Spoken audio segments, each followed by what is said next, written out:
An appearance on this platform is not necessarily an endorsement, but as always, we encourage you to do your own research. Enjoy the show.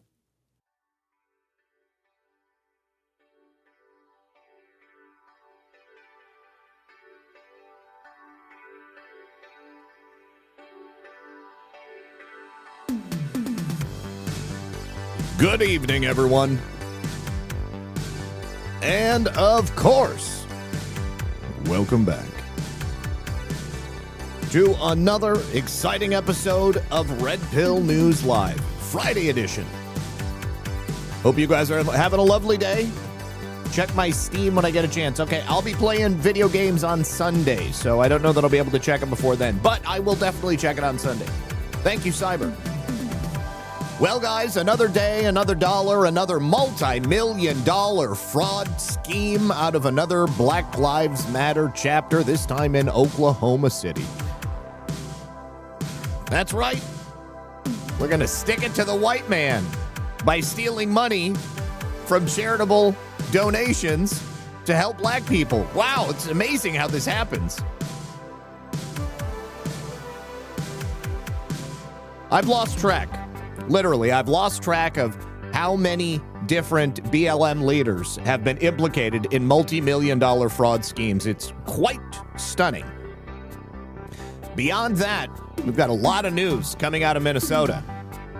The White House dropped big bombs on Ilhan Omar. I'm telling you, she is not going to be around for very long. So what I need from you, very simple. Hit that like button, hit the thumbs up, help us out by sharing the show. Sincerely appreciate it. Want to say thank you to Miller Biz. Happiness is RP78 News on Friday afternoon. Thank you so much. Thank you very much also to Good Dog 45 for the can.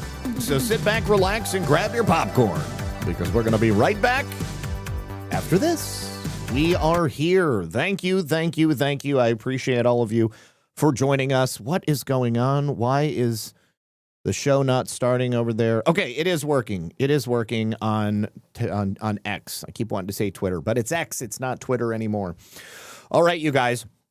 So, yeah, we have a lot to discuss. We have an update in the Tina Peters situation. As we learned yesterday at the end of the show, President Trump has granted her a full pardon, absolute, and as I also said, and I've said on many occasions, considering the fact that this is a state charge and not a federal charge, there's bound to be a court battle, and it remains to be seen how the state of Colorado is going to deal with it. Well, the Attorney General for the state of Colorado, who also happens to be a radical left Democrat, also happens to be running for governor in the 2026 race, he has come forward, he has responded, and so we're going to hear from him first, and then we're also going to hear from Peter Tickton. But before we do that, I just want to give a big shout out to today's sponsor. That's going to be my friends over at Brightcore. Did you guys know that life expectancy in the United States of America peaked at 78 years old? It was all the way back in 2014. It hasn't gotten any better since 2014, and global life expectancy has been declining for the first time in 30 years. That's because people are aging and their health is deteriorating faster than ever before. This is due to many things that we've spoken about on the show before, whether it's microplastics or toxins in the air, chemicals in our food and soil, plenty of other external factors that humanity is now facing are brand new to us. We've never had to deal with these things at any other point in our history. And what most people don't know is that we can actually fight aging and disease at the cellular level. You can see from this study that I have on screen right now, scientists have discovered that kimchi actually slows the aging process of human cells and it protects your DNA from damage, which of course can lead to chronic disease and cancer. Now, the power of nature can outweigh the power of pharmaceuticals without the nasty side effects. And now you can get all of the benefits of kimchi in a simple capsule with Kimchi 1. Each capsule delivers over 900 probiotic strains, plus antioxidants and enzymes, and as we age, we become more susceptible to microbial threats. Kimchi just happens to be a natural antimicrobial. Kimchi 1 helps your body fight off harmful bacteria, fungi, viruses, and even parasites, all while boosting immunity and energy. But best of all, Kimchi 1 is 100% made in the United States of America. It's all natural, it's non-GMO. You can support your gut, protect your cells, and feel younger stronger every single day with Kimchi 1 from Brightcore. And the best part is today you can get 25% off your order when you use the code REDPILL at mybrightcore.com/RedPill. Or you can even get a better deal, the best deal available, if you call Brightcore at the number on screen, 888-383-5996. You're going to get up to 50% off your order. You're also going to get free shipping, and you'll even get a free bottle of vitamin D3 with your order. Once again, the number is 888-383-5996. Detox your body, rebuild your gut, and take your health into your own hands starting today. Now, all of that information is in the description of this video as well. Go ahead and check it out. Thank you for supporting the sponsors, and thank you to Brightcore for supporting the show. All right, so as I said in the introduction, now that President Trump has granted a full pardon to Tina Peters, who, as everyone here well knows, she's a Gold Star mother. She is an advocate for election integrity. She is also the former Mesa County clerk. She's been languishing in a Colorado prison for over a year because she dared to challenge the results of the 2020 election. Not even so much the results of the 2020 election, but what the government of Colorado was forcing her and other county clerks around Colorado to do, which was a patently illegal move. They were trying to have them delete information that by law was mandated to be held for a number of years. So now Tina Peters is 69 years old. In this prison, she is not doing particularly well. She's in bad health. She is going to serve a 9-year prison sentence if President Trump and the administration doesn't step in and do something. That's what this pardon was all about. All she wanted was to investigate the systems that the election was held on, because the election in 2020 was highly contested. Everybody here knows that. But despite her age, her medical opinion, her medical situation, and her status as a Gold Star mother, the people who would prosecute her do not care. They have shown her absolutely no mercy. Last week, there was actually a magistrate judge in Colorado who dismissed Tina Peters' habeas corpus petition because she was seeking to get an early release from prison. If it was up to the government of Colorado, Tina Peters would die in prison. Now, just quickly to recap President Trump's announcement from yesterday. For years, Democrats ignored violent and vicious crime of all sizes, shapes, colors, and types. Violent criminals who should have been locked up were allowed to attack again. Democrats were also far too happy to let in the worst of the worst from countries that would come in and rip off American taxpayers. Democrats only think there is one crime. That crime, not voting for them. Instead of protecting Americans and their tax dollars, Democrats chose instead to prosecute anyone they could find that wanted safe and secure elections. Democrats have been relentless in their targeting of Tina Peters, a patriot who simply wanted to make sure that our elections were fair and honest. And Tina is sitting in a Colorado prison for the crime of demanding honest elections, which is why President Trump has given her a full, complete pardon. Now, let's take a look at a local news report where Phil Weiser, who is the Democrat Attorney General of the state of Colorado, is speaking with an actual Antifa journalist by the name of Kyle Clark. Kyle Clark has admitted publicly being associated with Antifa. He also was one of the people who were very, very hotly working to discredit anybody who questioned the results of the election back in 2020. Let's go ahead and take a look and follow this interaction.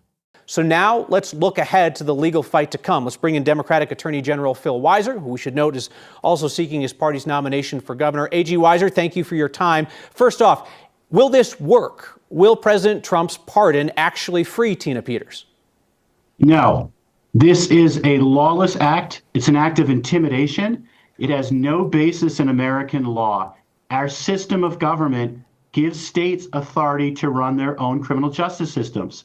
As you noted, there was a trial. There was a conviction by a jury. There's an appeal to the state courts. All that is happening under the rule of law. This president doesn't respect the rule of law, but he doesn't have authority to undermine how we operate. I will stop him right there. I'm going to be interjecting on a number of different occasions. First of all, President Trump does respect the rule of law. Everything, of course, that this man is describing is perfectly applicable to the Democrats here in the United States of America. The rule of law has been disrespected for a very long time, and the way that law has been implemented has been selective, and it has been malicious. Certainly, it's been malicious in the case of Tina Peters here in Colorado. Now, there are plenty of people who have violated laws in Colorado, including many different illegal aliens who came from places like Venezuela and other nations, transnational criminal organizations. You can probably go back to a story that we were covering at one point earlier in the year, where Venezuelan Tren de Aragua gang members had taken over an entire apartment block. They had kicked out the people who lived there. They were demanding payment from the people who were sticking around. They even physically assaulted the apartment manager of the building. This was like a public tenement housing block. And what did the state of Colorado do? Absolutely nothing. They're the ones who chose not to enforce the law. They're the ones who created a situation where lawlessness was the order of the day on the streets here. And for them to say that President Trump is lawless and he doesn't respect the law, I cry bullshit. Our judicial system here in Colorado. We have seen this on a number of issues where essentially the Trump administration will take action and dare a court to tell them that it is illegal.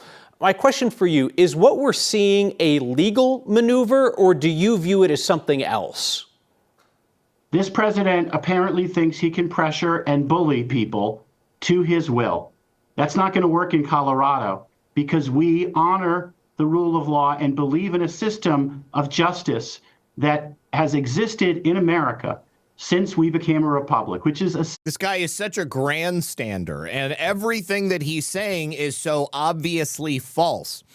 We have seen time and time again how left-wing prosecutors have simply allowed guilty to walk free. As President Trump said in his Truth, where he announced the pardon for Tina Peters yesterday, they repeatedly allow people who are violent, recidivist criminal offenders to get out of jail, to repeat offend over and over and over again.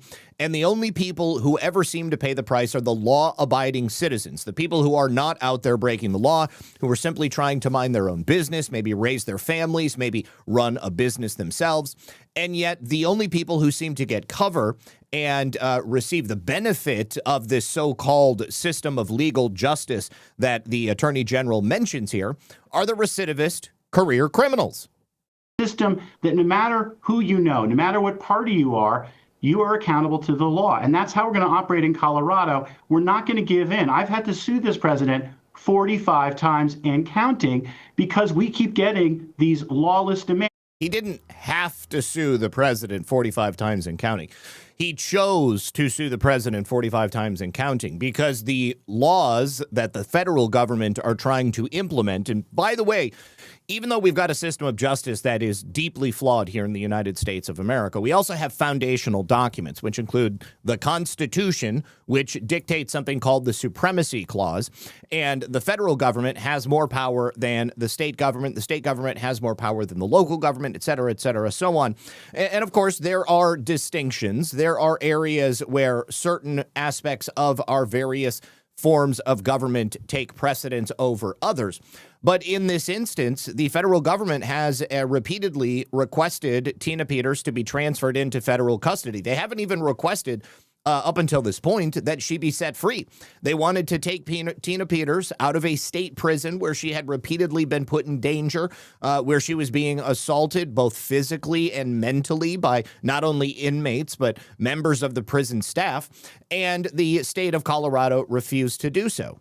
And we're winning again and again. Those who cave in, those who are folders, they're the ones who end up sacrificing. But as long as we stand strong, invoke the law, and do what's right, we're going to honor the system of justice we have here in Colorado. And there was nothing lawful when a judge in the state of Colorado dictated to the entire nation that Donald Trump would not be allowed to be on their presidential ballot. Now, obviously, that was overturned because it was a bad ruling, but this Yahoo makes absolutely no mention of that. You're the only attorney in this conversation, but I'm curious what you make of the legal theory being put forward by Peters' team. And it strikes me, for lay people who are watching this, right, we at least understand that there are some things that are established law, and then there are some things that are kind of questionable, right, that they haven't really been tested, and then there's theories that are just kind of totally off the wall. Where do you believe Peters' team's legal theory falls on that spectrum? This is an off-the-wall theory. It's total garbage, and any lawyer who argues in favor of this should be embarrassed and ashamed. We've had our system under the Constitution since 1789. The president has had a pardon power since then, and no president has ever tried to do this. This is unprecedented. There's no basis in the text of the Constitution, in the history of the Constitution. We need to hold our constitutional system. We need to hold the rule of law. That's the basis of our democratic republic. We obviously will fight and resist this, and there's no legal authority in the Constitution. I just, for the life of me, don't understand why this president isn't willing to do what every other president had done, frankly, even the first Trump administration, which is to ask lawyers, can we do this? And as you noted, there's some issues that are beyond the pale, that have no basis in law. This is one of them. All right. So the difference between the first Trump administration and the second Trump administration is that they are, in fact, consulting lawyers. It's just that we have different lawyers who are here now who are looking at laws a little bit differently and interpreting them a little bit differently. Now, what have presidents in the past done? They have rolled over and they have abdicated their authority to different agencies within the executive branch. They have allowed states to sort of run rampant over the rule of law. And President Trump is taking back power in order to ensure that the people of every state have the ability to be safe, secure, enjoy the freedom and liberty that is meant to come as a citizen of the United States of America, rather than going to Colorado and knowing that you might get run over by an illegal alien who's drunk driving, who then is not going to be held in jail because they're an illegal alien. And of course, they don't want ICE to get their hands on them. A.G. Weiser, one final question for you here. Practically speaking, what happens if representatives of Tina Peters and or the president show up at the state prison in Pueblo tonight or tomorrow and say Tina Peters is coming with us? Will she be released by the state of Colorado while this plays out? No, there's no legal authority for any federal government action to take a prisoner who's in state custody, lawfully having been tried, convicted, and sentenced. This is an important principle of our Constitution. And everyone who says they care about the rule of law, about public safety and our Constitution needs to care about this issue. Ben Franklin said when he left the Constitutional Convention, we have a republic as long as we can keep it. This is one of those moments.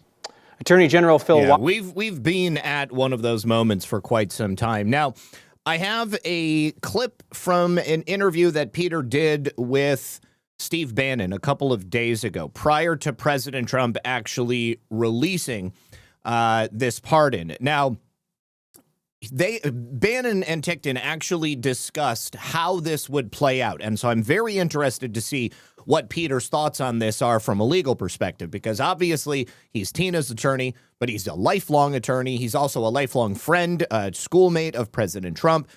Peter, I think, knows what he's talking about here. He didn't just start working on this last week, or he didn't get blindsided when President Trump announced the pardon yesterday.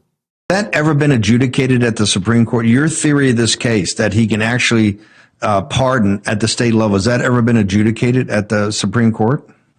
It's never been adjudicated anywhere. So to the point from the last segment, it is one of those areas of law that is kind of hazy because nobody's ever tried to do it.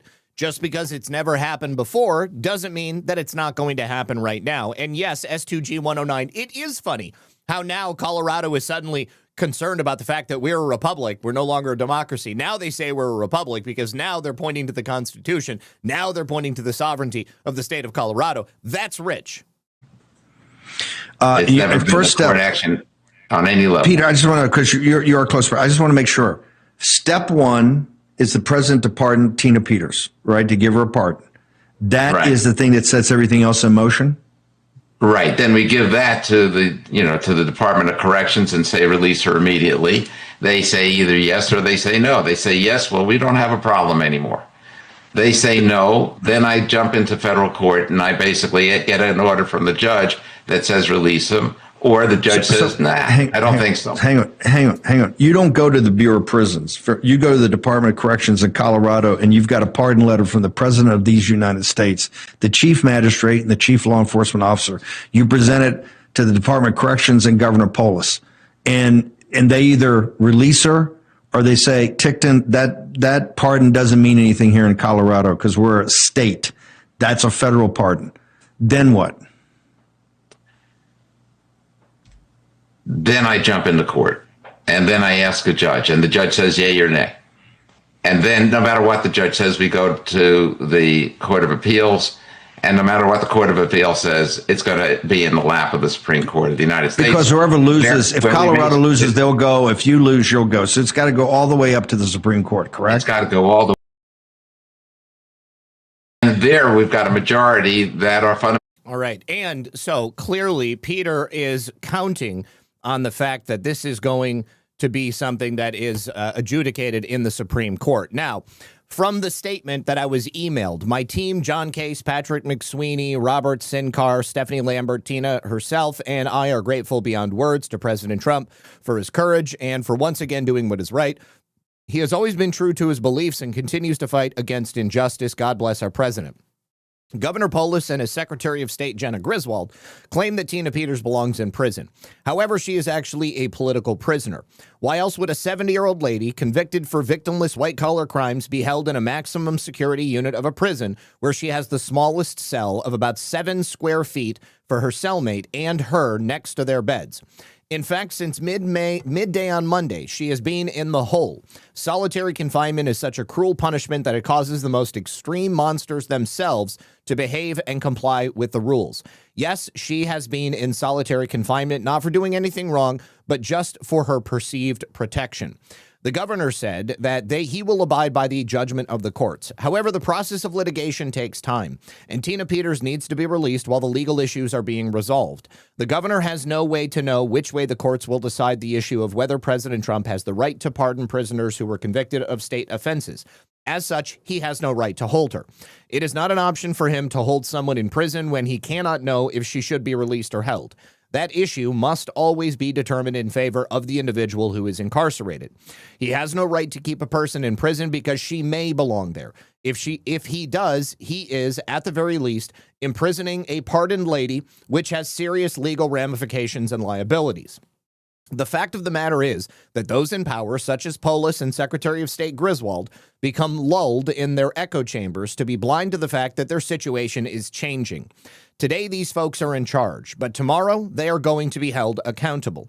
This is especially true for Jenna Griswold, who is the one who wiped and rewrote the hard drives of the Dominion hard drives that she had when she put the trusted build to be installed.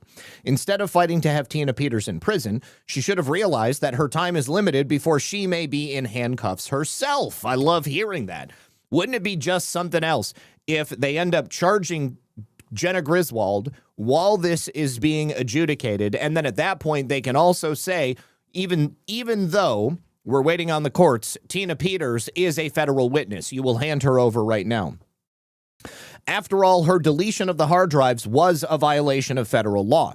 So it is ironic when the one who destroyed evidence is taking a harsh position that the one who was preserving the evidence remain in prison.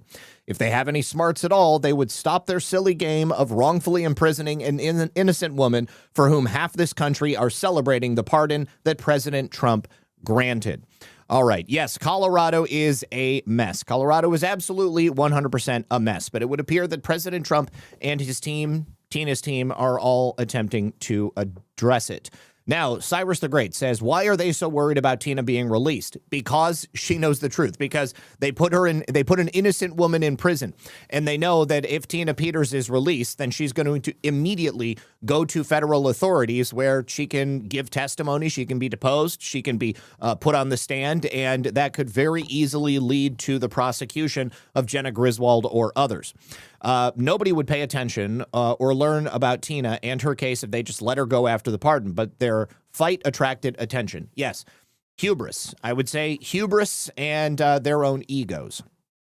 All right, now, unfortunately, it is my sad duty to announce that Julianne Murray, who was the acting U.S. Attorney for the District of Delaware and a special attorney to the United States Attorney General, has also announced her resignation because just like Alina Habba and just like Lindsay Halligan, Miss Murray was unable to get confirmed in the Senate. Alina Habba says that this should not be happening. Julianne Murray was President Trump's pick as U.S. attorney, and she served Delaware with dignity and focus on one mission, taking down crime. The political machine is attempting to erode the basic principles of our Department of Justice and separation of powers to a broken tradition in Senate and rogue judges in blue states. Enough is enough.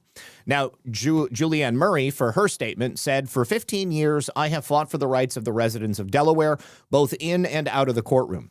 Being chosen by President Trump to serve as the U.S. Attorney for the District of Delaware was an opportunity to continue to serve Delaware, but with a greater impact.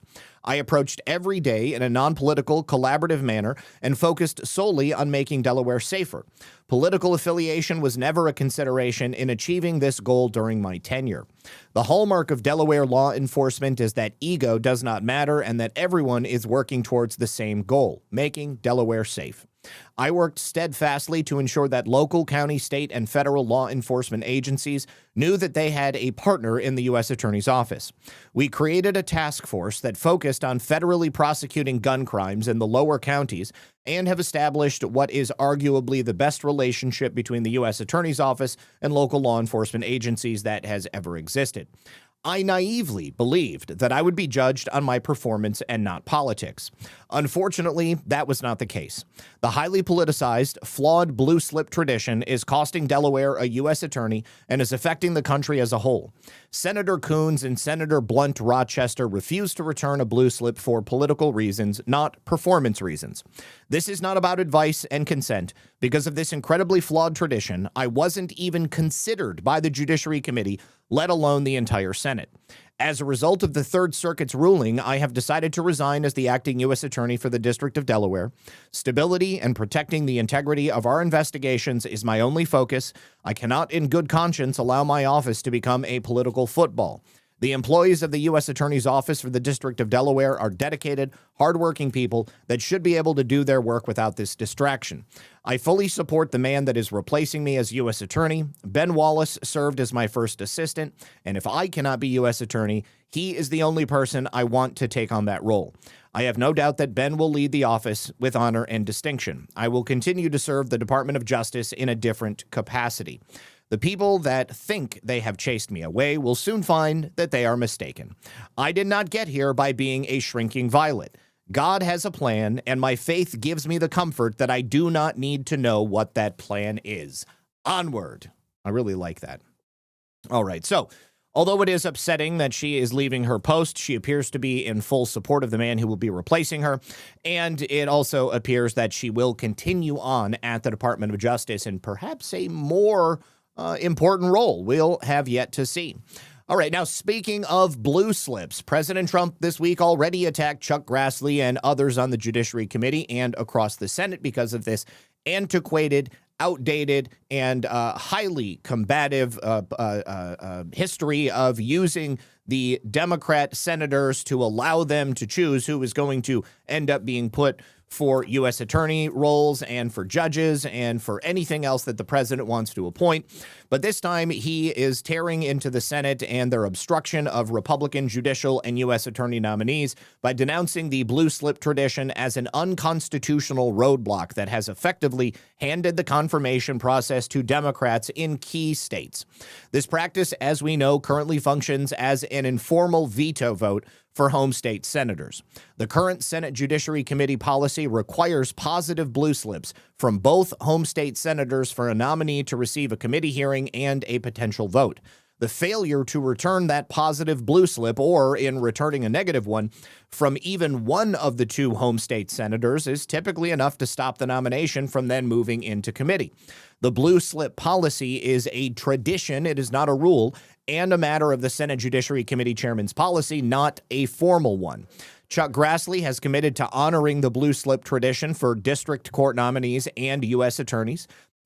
President Trump said blue slips are making it impossible to get great Republican judges and U.S. attorneys approved to serve in any state where there is even a single Democrat senator.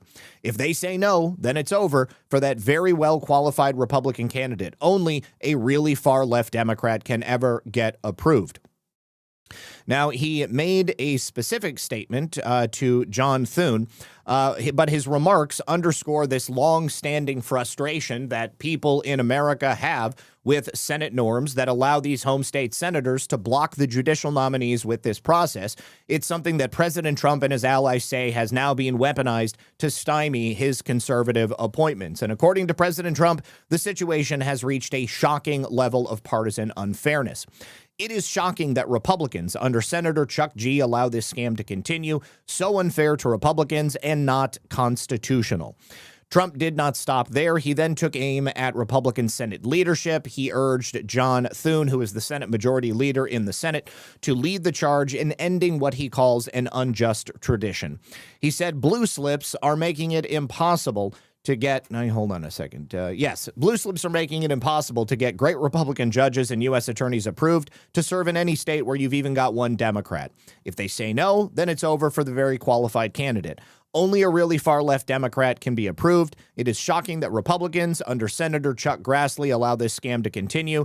So unfair, not constitutional. I am hereby asking Senate Majority Leader John Thune, a fantastic guy, to get something done, ideally the termination of blue slips. Too many great Republicans are being sent packing. No one getting approved. President Donald J. Trump. I sure hope that they are able to get this taken care of. If John Thune knows what's good for him, he'll go ahead and do it. Now, as I said yesterday, they did just pass through a big block of nominees that President Trump had, but the most important ones they have been unable to get. The Democrat-led states are the states where we need a check and balance on their oversized amount of power. Because when they have too much power, they end up having far too much opportunity to engage in corruption. And as we learn in the state of Maine, it is normalized institutional corruption, and it continues to happen when you have nobody left to hold them accountable. Thank you to Sean Joe for the can. Certainly appreciate it. Real quick, before we continue, I've got a brief message from our friends over here at Rumble. You know what I read the other day that genuinely surprised me, you guys? Apparently there is this new tech where you can take regular tap water, you run a small electric current through it, and it creates molecular hydrogen. That kind of creates hydrogen so that it dissolves into the water and then gets readily absorbed into your body. Kind of sounds like science fiction, maybe nonsense, but when you actually look at it, there is legit research behind it. Hydrogen has been studied for things like inflammation, energy, brain fog, recovery after a workout, and it's not fringe science. I guess pro athletes and clinics are already using it on a regular basis. But what caught my attention is that this is just a single bottle. It's called the Life Water Hydrogen Bottle, and it does the creation of this hydrogen in just about 3 minutes. You pour the water in, you press a button, and it starts to fizz, and then the water actually clouds up because it gets filled with hydrogen. Now, people say it does make them feel better. You don't get wired like caffeine. You just feel kind of clearer, more balanced. And I haven't had a chance to try it yet, but I hear people saying that when they are drinking it, they don't even have to have a second cup of coffee anymore. That's pretty surprising. I love caffeine, so I'd love to try it myself.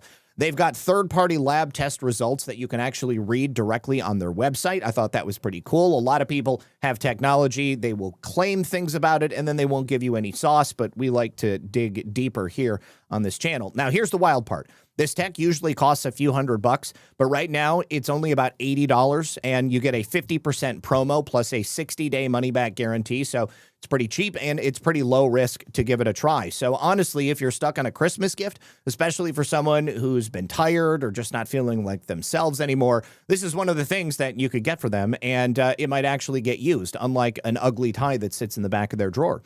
So you can visit buylifewater.com, or you can simply scan the QR code that you see on screen. Pretty crazy, but when you're learning about what is possible nowadays, I think that this sounds really awesome. So once again, buylifewater.com. You'll get 50% off and a 60-day money-back guarantee. Use that QR code and let me know what you think. All right.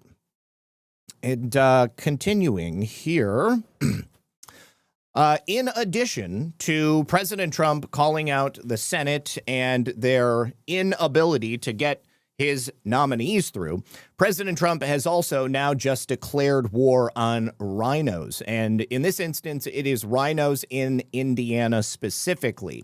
Now, I was just thinking this morning when I was reading through this that wouldn't it just be something if, in order to kill the establishment old school rhino GOP, President Trump were to primary every single obstructionist House member or senator that refuses to implement the MAGA agenda.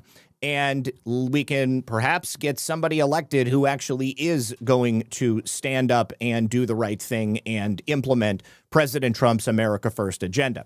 So he unleashed on Indiana Republicans because although in the House they were able to get their new district map put together, which wipes out Democrat representation in the state, unfortunately, when they got it into the other house, they were unable to move it any further.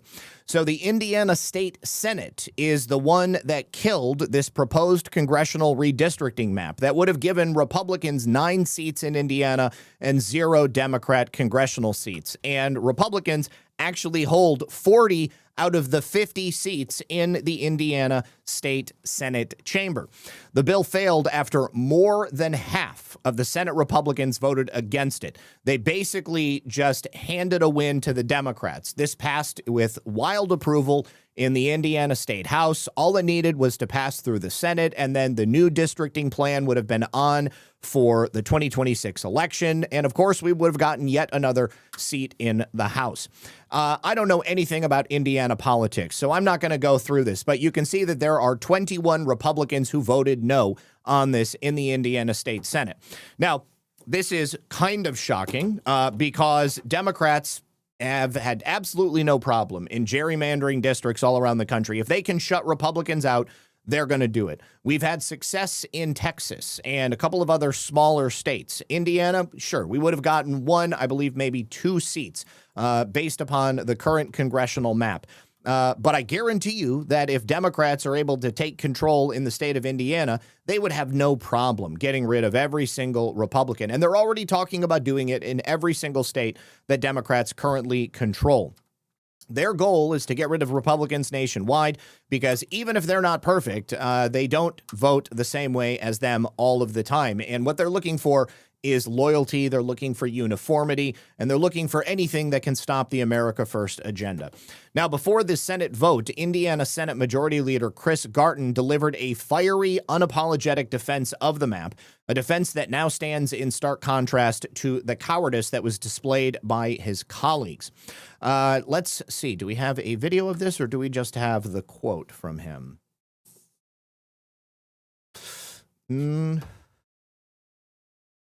Okay, we have the vote, but all right. So he said, if drawing a map that secures 2 more seats for the Republican Party means that we continue to see overdose deaths drop by 20%, then I'll draw that map every single day of the week and twice on Sunday. If drawing a map means that we'll continue to see a 93% drop in illegal immigration, then I will sign it with a smile on my face. We are not here to be neutral arbiters of decline. We are here to be active agents of American greatness. Now, President Trump, of course, was not happy about what happened. He said, I want to say it's funny because I won Indiana all 3 times by a landslide, and I wasn't even working on it very hard. It would have been nice. I think we would have picked up 2 seats if we did that. But you had one gentleman The head of the Senate, I guess, Bray, whatever his name is, I heard he was against it. He'll probably lose his next primary, whatever that is. I hope he does, because he's done a tremendous disservice. Let's go ahead and listen to President Trump. It's funny because I won Indiana all 3 times by a landslide, and I wasn't working on it very hard. Would have been nice. I think we would have picked up 2 seats if we did that. You had one gentleman, the head of the Senate, I guess, Bray, whatever his name is. I heard he was against it. He'll probably lose his next primary, whenever that is. I hope he does, but because he's done a tremendous disservice. I mean, think of it. It's a great place. I love the people there. They love me. You know, we won in a landslide all 3 times. Got tremendous votes. I got record votes. And then there's no reason for doing that. And the Democrats do it to us, so I can't imagine that they do it. But I wasn't very much involved. But there's a man named Bray, as I guess, head of the Senate. Was that Bray? Is that the name, Bray? I mean, I'm sure that whenever his primary is, it's I think in 2 years, but I'm sure he'll go down. He'll go down. I'll certainly support anybody that wants to go against him. Mr. Paine, if I could ask you briefly about Put him on notice. I think that President Trump should actively try to primary every single politician in America that refuses to back up the America First agenda. So take a look at this. This is what the map would have looked like. Would have been a big, beautiful red map. All right, the machine is now closed. Clerk will tally the roll. 19 ayes, 31 noes. This bill has been defeated. Who are these people? Who the hell are these people? Why are they clapping? It makes absolutely no sense. They have essentially destroyed themselves. I hope that every single person who lives in Indiana is paying attention to this. Now, one other thing we have, another ace in our pocket, is Harmeet Dillon at the Civil Rights Division of the Department of Justice. Earlier today, she announced that she and the Civil Rights Division have sued another 4 states because they refused to hand over their voter rolls. So now 18 states are being sued by the federal government. And this is the announcement from the Department of Justice. So they have filed federal lawsuits against 4 additional states, Colorado, Hawaii, Massachusetts, and Nevada, for failure to produce their statewide voter registration lists upon request. That brings the total to 18 nationwide, and the Division of the Civil Rights is also suing 1 locality, Fulton County, Georgia, for records related to the 2020 election. States have a statutory duty to preserve and protect their constituents from vote dilution. I wonder if the AG of Colorado is aware that his state is refusing to follow the rule of law and hand over this federally mandated election record that the government is now seeking to ensure that the state is upholding that statutory duty to preserve and protect their constituents from vote dilution. At this Department of Justice, we will not permit states to jeopardize the integrity and effectiveness of elections by refusing to abide by our federal election laws. If states will not fulfill that duty to protect the integrity of the ballot, we will. So, again, if you are not aware, these suits are brought based upon the enforcement of the National Voter Registration Act and the Help America Vote Act.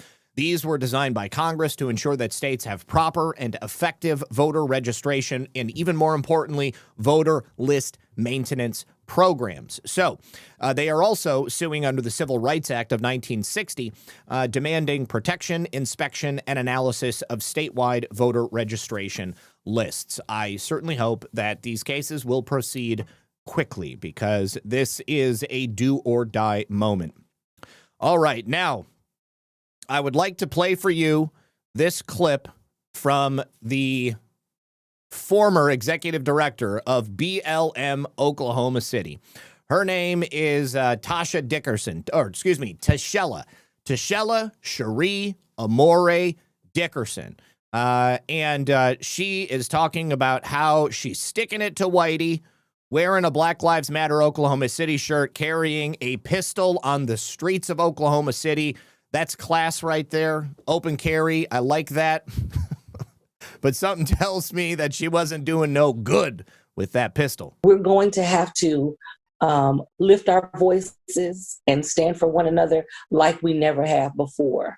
Because at this juncture in this country, we are watching the systems of white supremacy, fascism, classism, and all of the hatred and vitriolic tactics used. We're going to Free at last, thank God Almighty, we are free at last. We are breaking down the chains of white supremacy. We are breaking down the chains of fascism, and we are doing it by stealing your money. Brothers and sisters, you heard that right. All we need is just another donation. Let me hear you say it. Let me see you put that money in the collection plate, because we need this money to do God's work, taking whitey and white supremacy out of the equation.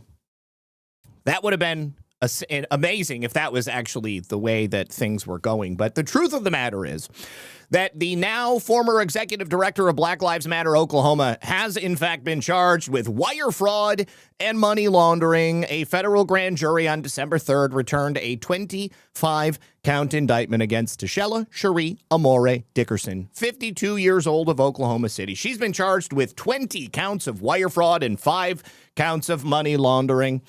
On December 3rd, 2025, a federal grand jury returned a 25-count indictment charging Dickerson with 20 counts of wire fraud and 5 counts of money laundering. Let me hear you say it, brothers and sisters. For each count of wire fraud, Dickerson faces up to 20 years in federal prison and a fine of up to $250,000. For each count of money laundering, Dickerson faces up to 10 years in prison and a fine of up to $250,000, or twice the amount of the criminally derived property involved in the transaction. Huzzah! Now, according to the charging documents, Dickerson, through BLM OKC, has raised more than $5.6 million.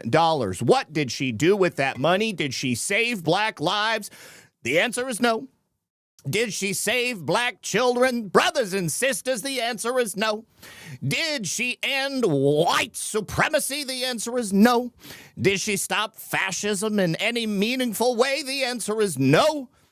What she did was use that money instead of bailing out George Floyd rioters and beating up the white man in courts. No, she used millions of dollars to fund her lavish lifestyle. Why is it always the same? Why is it always the same? Rather than helping out her community, she took the $5.6 million and she used it to fund her lavish lifestyle. She spent it on vacations. Let me hear you say, yeah. 6 properties in Oklahoma City. Let me hear you say slumlord. Retail shopping, and wouldn't you know it, food. Yes, that's right. She spent it on food. That's a lot of ribs, mothers. A lot of ribs, papas. Federal grand jury has, in fact, indicted this woman because she was not a registered tax-exempt organization under 501c3, even though she presented herself to be. She took money as executive director for BLM OKC into a bank account, PayPal, and Cash App, and she accepted charitable donations through the affiliation they had with the Alliance for Global Justice, which is based in Arizona. Now, the Alliance for Global Justice is a fiscal sponsor of BLM OKC, but they required BLM OKC to use their funds only as permitted by Section 501c3. Clearly, Ms. Dickerson did not do that. Now, all of the funds that were required to be taken in by BLM OKC must have been fully accounted for upon request. They needed to be able to check how these funds were dispersed, how these funds were received, and in fact, they prohibited BLM OKC from using their funds to purchase real estate without the Alliance for Global Justice's consent. So beginning in late spring of 2020, BLM OKC raised funds to support its social justice mission from online donors, as well as from national bail funds. In total, BLM OKC raised more than $5.6 million collectively from white guilt all around the country, which included grants from national bail funds, including the Community Justice Exchange, the Massachusetts Bail Fund, and the Minnesota Freedom Fund. Most of those funds were routed through the Alliance for Global Justice, the fiscal sponsor of BLM OKC. Now, according to the indictment, BLM OKC was supposed to use these National Bail Fund grants to post pre-trial bail for individuals arrested in connection with protests for racial justice after the death of one George Floyd. Now, when the bail funds were returned to BLM OKC, the National Bail Funds sometimes allowed BLM OKC to keep all or a portion of the grant funding to establish a revolving bail fund for their social justice mission. This was permitted by Section 501c3 through their affiliation with the AFGJ. Now, here's where it gets tricky, because despite the stated purpose of all of that money raised and the terms and conditions of the grants that they received, the indictment alleges that beginning in June 2020, so she had about 2 or 3 months where she saw all of that money rolling into those accounts, and continuing through at least October 2025, so for a period of 5 years, she was living high on the hog. Dickerson embezzled funds from BLM OKC's accounts for her own personal benefit. The indictment alleges Dickerson deposited at least $3.15 million. $3.15 million in return bail checks into her personal accounts rather than into the BLM OKC accounts. Among other things, she used these funds to pay for recreational travel to Jamaica and the Dominican Republic for herself and her associates. Probably smoked some really good reefer while she was there. Tens of thousands of dollars in retail shopping. She bought lots of purses, lots of Jordans, probably some of them nice, like fuzzy tracksuits they like to wear. She also spent at least $50,000 in food and grocery deliveries for herself and her children. You saw the picture. That girl is eating good. She also had a personal vehicle registered in her name that was paid for by BLM OKC. She also bought the 6 real properties in Oklahoma City deeded in her own name or in the name of Equity International LLC. This was an entity exclusively controlled by Miss Dickerson. The indictment further alleges that Dickerson used interstate wire communications to submit 2 false annual reports to AFGJ on behalf of a BLM OKC. Dickerson reported that she had, in fact, used BLM OKC funds only for the tax-exempt purposes. She never disclosed that she used those funds for her personal benefit. Wow, we have seen this time and time again. It seems to happen. Now, somebody in the chat said, what about Patricia Cullors, or what about Miss Cullors? I forgot how you say her name. I think it might be like Mick Cullors or something like that. Anyways. Whoever the woman who started BLM, she bought all of those properties, and that was definitely hers. Now, I think that she got away with it because she was in charge of like BLM for the whole nation, and although it wasn't a good look, she paid herself whatever salary she wanted to pay herself, which was enough for her to buy millions upon millions of dollars in property all around the world. So, I don't know. I would love it if Miss McCullers ended up getting indicted in the same way that so many other lesser chapters of BLM seem to have been indicted. But yeah, once again, free at last, thank God Almighty, we are free at last. And Miss Dickerson is no longer free. She is now going to be behind bars for the rest of her life. She don't look too healthy. All right. Now, speaking of scammers, let's move to the Department of Education. IB Fish says, please lose your own normal speaking voice. You may have fun with your voices, but it is annoying and distracts from your message. I watched you for many years, but recently it's annoying. IB Fish, I apologize for that. Just trying to have some fun. So, we found there were a lot of bots and ghost students that were costing taxpayers money. This is being determined by Education Secretary Linda McMahon at the Department of Education.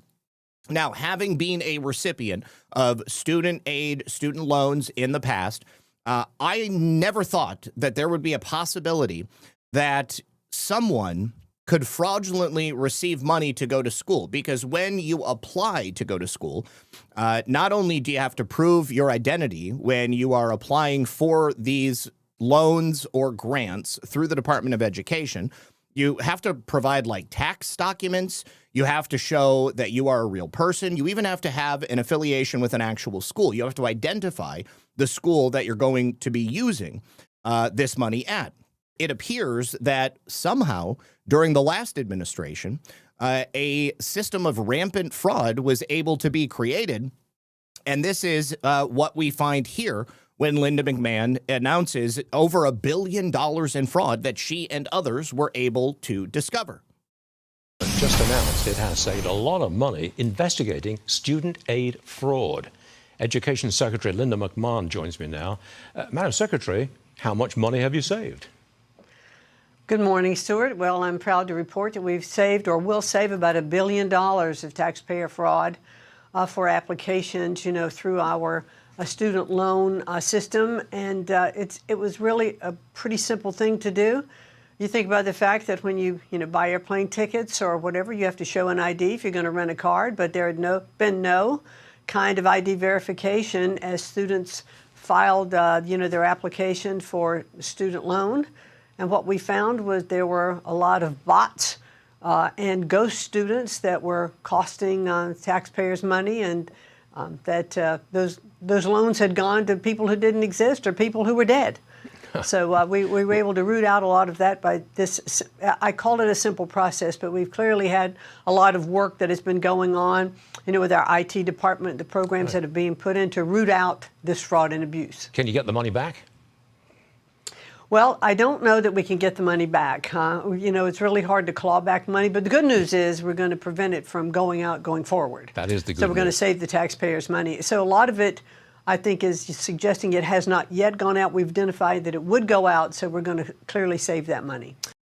So if this is money that is not yet being dispersed and they can intercept it prior to it being delivered, that's obviously a very good thing. But if money has been sent out, it goes first to financial institutions before it goes to the recipient of the aid. So that would mean that if they can show whomever these people are, these ghost students or these dead students who don't exist, if they can show that these dead students had money that was previously disbursed to universities, then that would mean that those universities would have been the recipients of that ill-gotten money.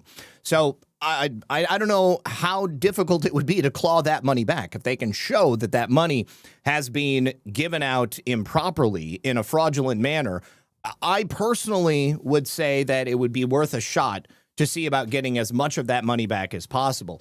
In addition to that, if they can show that a student didn't actually exist or was dead and money was dispersed not only to the institution, but then also, say, an additional disbursement went to a certain account that was affiliated with that individual, there's obviously going to be a name and some identity that would be affiliated with that. I say go for it, Linda McMahon. I mean, try to get as much of this money back as possible. If we've got $1 billion in this one school year or is this one semester, I'm not even exactly certain what the time span is for it.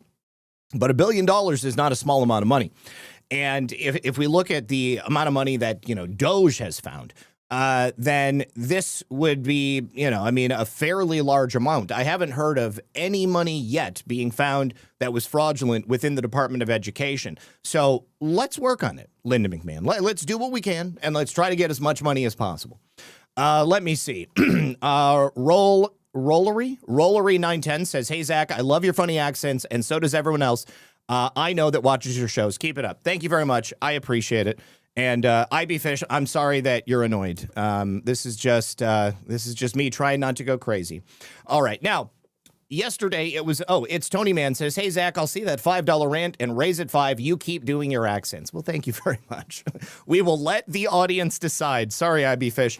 All right. Now, yesterday, we learned that MS-13 gang member Abrego Garcia was let out of jail. Of course, he is currently facing human trafficking charges down in Tennessee. It remains to be seen whether or not they're going to try to arrest him to bring him to Tennessee. But when he was released, he apparently gave a statement, and he vows that he is going to fight the Trump administration. One Ohio gal also says, for the Funny Voices Fund. That's great. Thank you very much, One Ohio gal. Keep letting me know, guys. Keep letting me know. We'll do it. We'll do a survey on the show. I wish there was some way to actually do a survey on Rumble. I know I can do it on YouTube, but okay, here we go. The real reason you're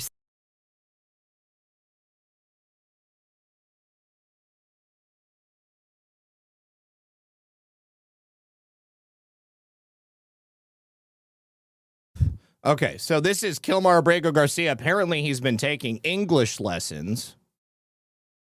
Y ahora estoy aquí. Nope. He's going to be speaking in Spanish, and somebody is going to be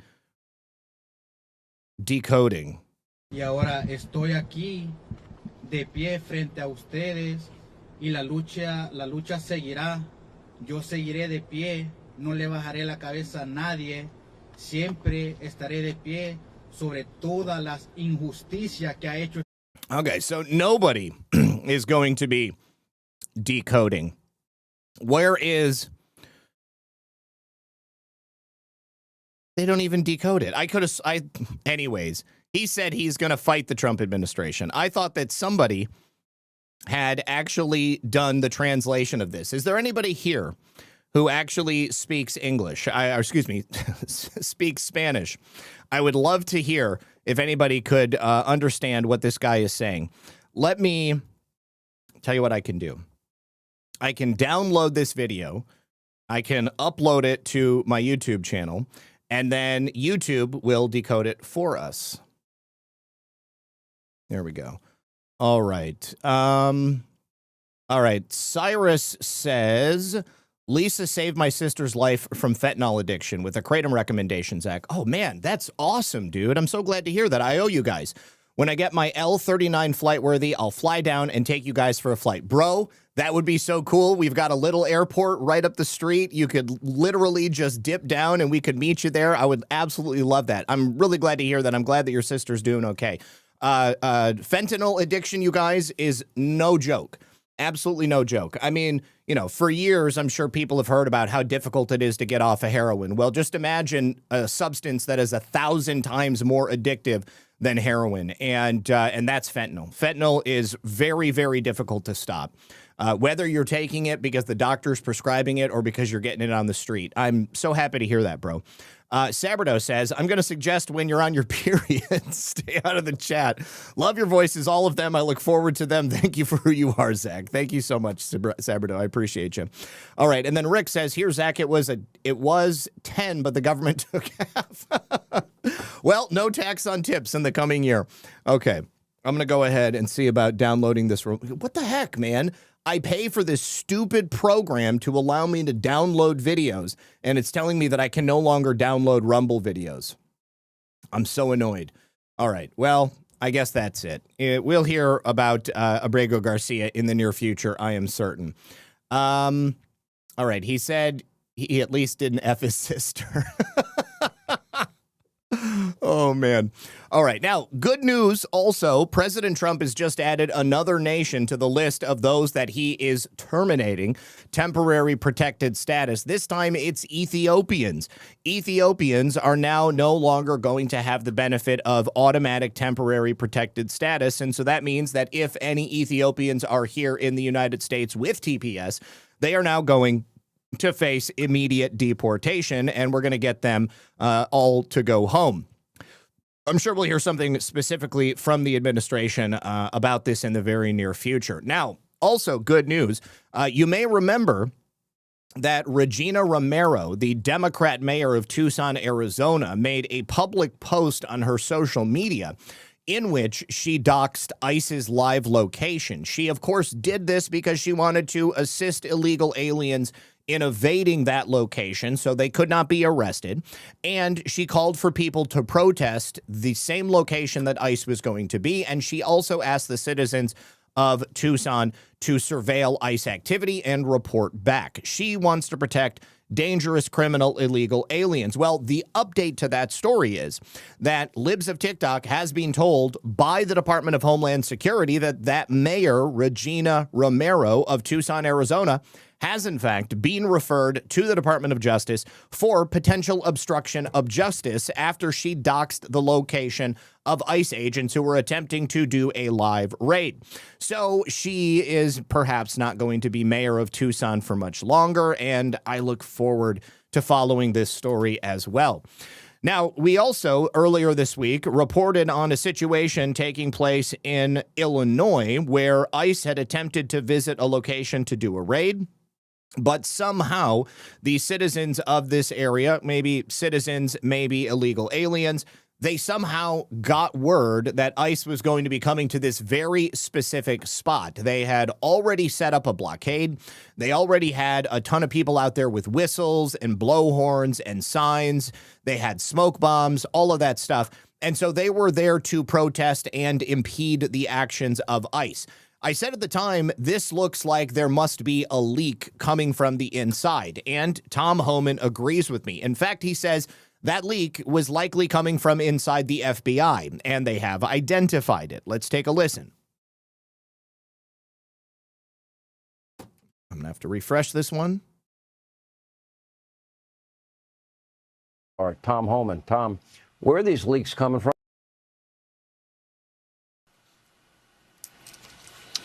Well, look, we think it's coming from inside, and we know the first leak of Aurora is under current investigation. We think we identified that person under investigation right now. The California leak, Secretary Noem, she's correct. Some of the information we're receiving tends to lead toward the FBI.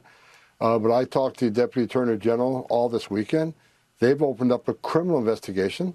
And they have promised that not only this person lose their job and lose their pension, they're going to go to jail. They're going to criminally prosecute. So we're all over it. We got Tom Homan. Tom. All right. So whomever it was at the FBI, whether they're at the FBI, whether they're at ICE, whether they're at DHS, Act for America is following me. Well, they're following a lot of people. All right. I'll follow them back and I'll go ahead and keep up with whatever they're doing. Thank you very much, Act for America. All right. So yes, we must prosecute every single civil servant, every single employee of the federal agencies that are overseeing these raids.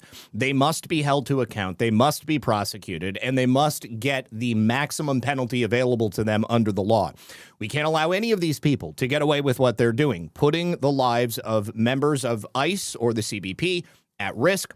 It is of paramount importance that these men and women are allowed to be able to do their jobs so that we can get these criminal illegal aliens off the streets. Now, I need to give a big thank you to Luz Garcia, 1224, who says, love your accents. Luz, thank you so much. Love and light to you, my friend. Appreciate you. Go get them, Tom. Now, I'm also eagerly anticipating what happens with the next story we're going to talk about. But first of all, before we get any deeper into Minnesota, let's check in with a young man, Logan Murfin, out of Tulsa, Oklahoma. You can see here that ICE has posted Logan's picture, and they say, reminder, threatening to assault, murder, or interfere with a federal agent is a felony. Logan Murfin of Tulsa, Oklahoma, has been charged with 10 counts after posting on social media that federal agents need to be gunned down, shot, and executed. Welcome to the find out stage, Logan. Where is it? See, as you can see, the more you around, the more you're going to find out. Oh, and find out Logan has. I wonder what he will be facing for threatening an ICE agent. Let's just look this up. Punishment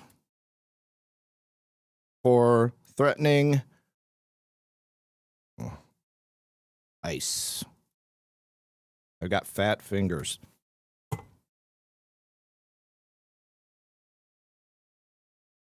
Let's see. Influencing, impeding, or retaliating against a federal official by threatening or injuring a family member. Well, that's one thing. Well, suffice to say, it looks like they're going to be in a lot of trouble. Punishable by up to 10 years. All right, so Logan is getting charged with 10 counts of doing that. I love it. All right. Oh, look at that. Thank you so much. Kenyan Muslim. 866 DHS to ICE. Deport all illegals. 866 DHS to ICE. Thank you so much for that, Kenyan Muslim. I appreciate that. Now, down here, it says your name is Chafe DBM. I don't know why we have the discrepancy between the names, but thank you for that. Also, Trisha, Q Patriot Texas. Thank you so much, Trisha. Also, another $50 donation. Luz, let me just say, really appreciate the $50 donation because you have obviously spurred Trisha to match your purple donation here. She says, I love all your voices, Zach. That's who you are, and we love you. Do what you do, and don't worry about the ones who don't appreciate your humor. Well, thank you so much. I appreciate you, Trisha. Thank you very much for the very, very kind donation. Now, you guys may remember yesterday we reported on a kidnapping of an ICE agent, Homeland Security Investigations agent, I believe it was reported as, but here it's listed as an ICE agent. So yesterday, ICE had attempted to arrest Oluwadamalola Bamagaboy, yes, that's his real name, from Nigeria, for overstaying his student visa. He jumped from the front passenger seat to the back seat of the vehicle. One ICE agent entered the back seat to detain him, and then another entered the front passenger seat. The driver, Rakia Leonsha Lee Frazier, put the car in drive and took them to a nearby police station. The Nigerian man sprinted from the vehicle and ran into a local store. Now, this is the kidnapping we spoke about yesterday. Wasn't necessarily like put a gun to the ICE agent's head and say, you're coming with me, boy. This was, in fact, just somebody driving off with ICE stuck in the back of the vehicle. But for purposes of a felony charge, it definitely counts as kidnapping. Plus, he's an illegal alien. We got to get him out of there. And Rakia Frazier, we need to put her in jail as well. Both of them have, in fact, been taken into custody. They are both being held on federal charges. We don't see what the charge is, only that the charge is in federal court. Well, first, let's get a good look here at Mr. Bambagoya, Bamalam, something like that. And then Miss Frazier right here, also being held on a charge in federal court. No bail. She is not getting out. They're definitely going to, his street name is Dookie Shoes. Oh, and ZBM says, another vote to keep the accents, and would love to watch an episode with a Florida Colonel Sanders Christmas special as well, if possible. Merry Christmas. Merry Christmas to you as well. I really do appreciate you guys. Merry Christmas. Thank you very much for being here. All right, now, this is where we're going to jump into the main event right here. Ilhan Omar and her brother lover Ilhan Omar. I guess that her brother has popped up on social media. There have been limited images of him going around for a while. He does seem to have a unique fashion sense. Definitely doesn't look like the kind of guy who would marry a woman, let alone marrying his sister. But he has emerged online. Now, the New York Post discovered the Instagram account for the 40-year-old Ahmed Elmi, one-time refugee who was married to Ilhan Omar from 2009 to 2017 in a marriage that is viewed by many, including President Trump, as fraudulent. He currently resides in South Africa, probably because Ilhan Omar wanted to keep him off the radar as much as she could. Now, we've said for a long time, the claims of Ilhan Omar marrying her brother have real merit. We have reporting from the Daily Mail back in 2020. We have another story that I went over back in 2021. We will go over that in just a moment. But they are actually brother and sister. This marriage was supposedly consummated to help Elmi obtain American citizenship. Now, consummated in the legal sense, not necessarily in the carnal sense, although I can't say for certain whether or not Ilhan Omar and her brother Elmi consummated anything. Now, his Instagram is filled with pictures of him in fashionable clothing. He's surrounded by men in high-end cafes. Like I said, he doesn't look like the kind of guy who would marry a woman, let alone his sister. In his profile, he refers to himself as a dirty dandy. Okay, he's definitely gay because that's like a British term for gay dudes. He also appears to have an interest in traveling. In one post, he wrote, "So far, so fab, a month in Joburg." So here's a few of his pictures.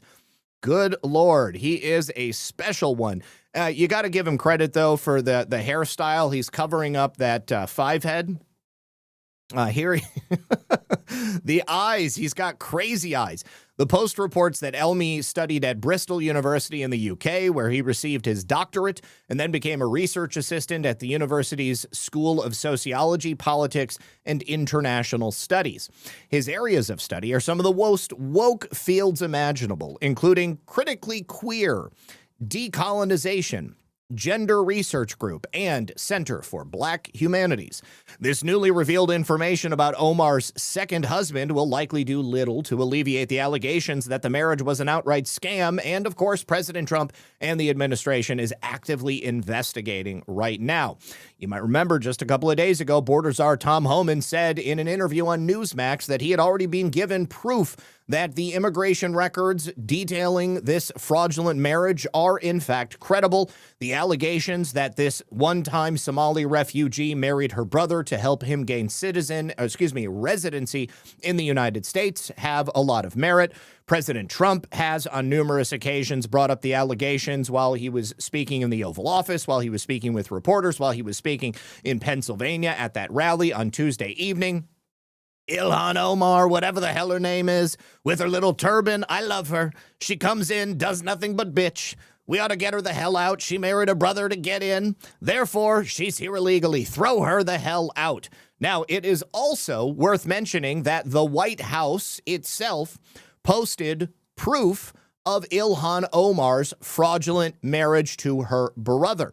I am certain this is probably some of the material that the investigator gave to Tom Homan, and the Free Beacon has also reported their story proves beyond a reasonable doubt that Omar married her brother for some fraudulent purpose. Now, here they are. They look strikingly similar.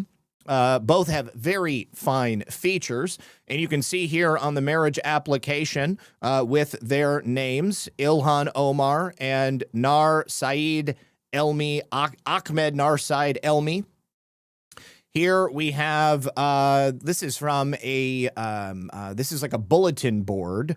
This was posted, looks like 2015. Ilhan Omar, also known as Ilhan Abdullahi Omar or Ilhan Abdullahi Omar, born 10/4/1982, has been quoted by the media as being married to an Ahmed Hersi, also known as Ahmed Abdesalan Aden, Ahmed Abdesalan Hersi, or Ahmed Hersi, born 1/1/1980. From 2011 to now, she has only ever mentioned him as her husband, and there are links which go to websites which we can't get to right now. He is the father of her 3 children, including one born in 2012, but public records show they are no longer married because Ilhan remarried in 2009 to Ahmed Nur Saeed Elmi, and that is the marriage license that we just saw. Now, there is some background research done on them. Here we have Ilhan Omar with her brother. This was posted on a restaurant page for an Instagram. What's even more shocking is that Ahmed Nur Saeed Elmi is actually her brother. He is a British citizen, arrived in the U.S. in 2008. As soon as Ilhan Omar married him, he started university at her alma mater, North Dakota State University, where he graduated in 2012. And shortly thereafter, she moved to Minneapolis, where he was living in a public housing complex. Look at that. He's getting Section 8, and he was later evicted. He then returned to the United Kingdom, where he now lives. This was wonderful to see the White House post this, but it gets even deeper. If you guys remember, if you were watching the show back in 2021, this was reported by the New York Post. So there was a GOP operative by the name of Anton Lazaro, and Anton Lazaro had been doing an investigation into Ilhan Omar and Ahmed Hersi to determine whether or not they were brother or sister. He was able to secure DNA samples from both of them.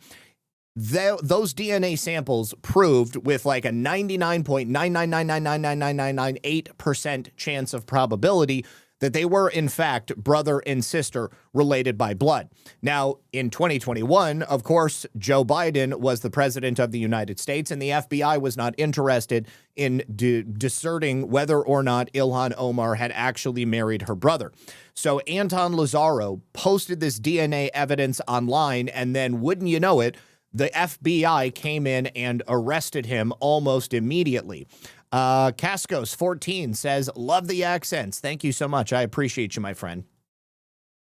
Let's see. Now, the test results showed that conclusive nature of the test. They were, in fact, brother and sister. And this analysis was done by a British company called Endeavour DNA Laboratories. Now, before Lazzaro could share the results with the media, he was scheduled to do, I believe, some kind of a press conference. He was arrested on underage sex trafficking charges, and he was jailed pending a court hearing. Now, his website was ilhanomardna.com, where the DNA results lived, but it was only briefly online before being taken off the internet. Now, let's open this up in a different window and see if it's back online now. Aha, it is now, in fact, back online. Direct DNA evidence from new 2-year global surveillance project proves Ilhan Omar married her brother and committed multiple felonies. So we've got everything here. At one time, I did show everything on this website. It is fairly comprehensive, and they do a series of comparative analyses between pictures of Ilhan Omar's admitted brother and then the man who was also her husband. And then, of course, we have Ilhan. You know, Ilhan Omar without her turban on is kind of scary right here. This is her current husband, which is not her first husband or her second husband, which was her brother.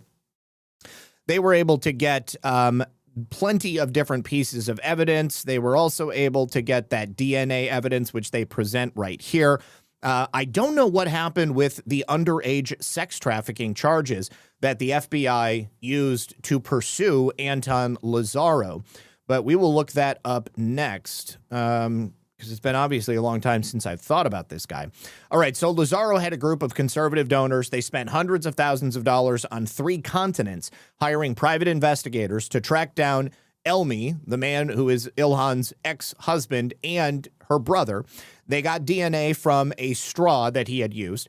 His DNA was extracted from the saliva on the straw in the cigarette butt. Ilhan Omar was also, they got her DNA also from a cigarette butt. Now, Special Agent Joy Hess from the FBI's Twin Cities field office, which investigated allegations that Omar married her brother to get around immigration laws, says the statute of limitations has run out on this case. As I told you several days ago, there is no statute of limitations on immigration cases. If you are somebody who gained citizenship, naturalization, a green card, anything like that, the U.S. government, if they find that you've committed immigration fraud in one form or another, they can revoke that status at any point that they want to. So Joy Hess is a liar. And because she's stationed here in the Twin Cities, I don't know that she's still working there, but she clearly did not want to go up against Ilhan Omar or the Somali mafia. So, yeah, there is no statute of limitations on this stuff. Let's go ahead and see what happened with Anton Lazzaro. Let's see. Charges. No. Anton Lazzaro charges. Here we go. Oh, yes. I do remember this now. He was sentenced to 21 years in prison. And now that I think about it, at least the evidence that was reported was pretty damning. So he was paying for commercial sex acts with 15 and 16-year-old girls. 5 girls between the ages of 15 and 16. Maximum sentence of 10 years in prison with a minimum 10 years in prison, maximum of life. Now, prosecutors, it's so funny, when they prosecuted him, they likened him to Jeffrey Epstein. This was right around the same time that they were trying to get these type of charges to stick against Matt Gaetz as well. And obviously, they were not successful. So even though they were able to convict him, I don't know that this was a charge that was organic or if they manufactured it.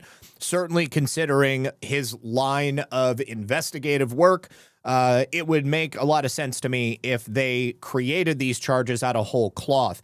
But they did have a bunch of tearful testimonies from these girls that he supposedly paid to have sex with. And they all said things like, he was a monster. I still see him in my nightmares. Yeah. So anyways, I don't have anything else to say about it other than they definitely did convict him. Can Trump issue an anti-pardon to Kilmar? So Kilmar Abrego Garcia is still facing charges in Tennessee. So he's not off the hook. He's just out of jail. So, so he's not out of the water yet. Definitely. Let me say thank you very much to Sean Joe for the can and the cookie. Filter Dog, who says, I think Bray is a staffer. Okay.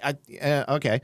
That was from the Indiana story. Red Gun 51, thank you for the can. Sean Joe, thank you for the cookie. Judy the Lady Pug, thank you for the cookie. Sean Joe, thank you for 2 more cookies.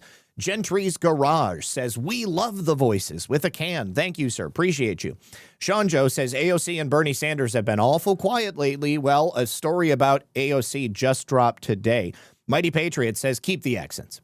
Sulfanol says, Abrego Garcia is about to declare he didn't squeal on Venezuela bosses. Dude not going to be around much longer. Body count. No thanks, Joe says, thanks, Lisa and Zach. Happy Friday. And I beg you not to change anything with the way you deliver your reports. You bring a great humor and individuality to everything. Please do not change. God bless. Be safe. I'm pretty certain I'm not going to change. So thank you very much. No thanks, Joe. Appreciate you. Filter Dog says, go Navy, beat Army. And then Sean Joe dropped a cookie as well. Awesome. Thank you, guys. All right. Now, we also have an interview here with Congressman Greg Steube. Now, Congressman Greg Steube agrees with me.